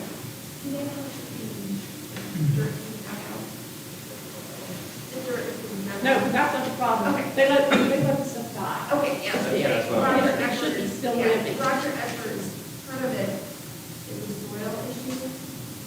It's other issues too, but it's a That's soil what- issue. Well, yeah, let's talk about that later.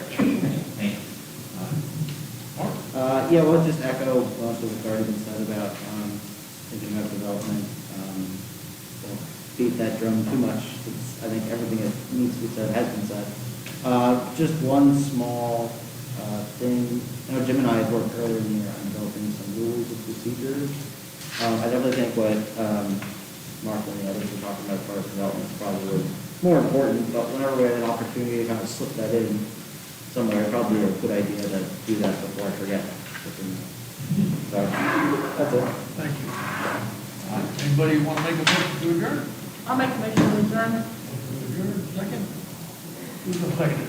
I'll second. Second, all in favor, say aye. All right. Meeting is adjourned. Closed session.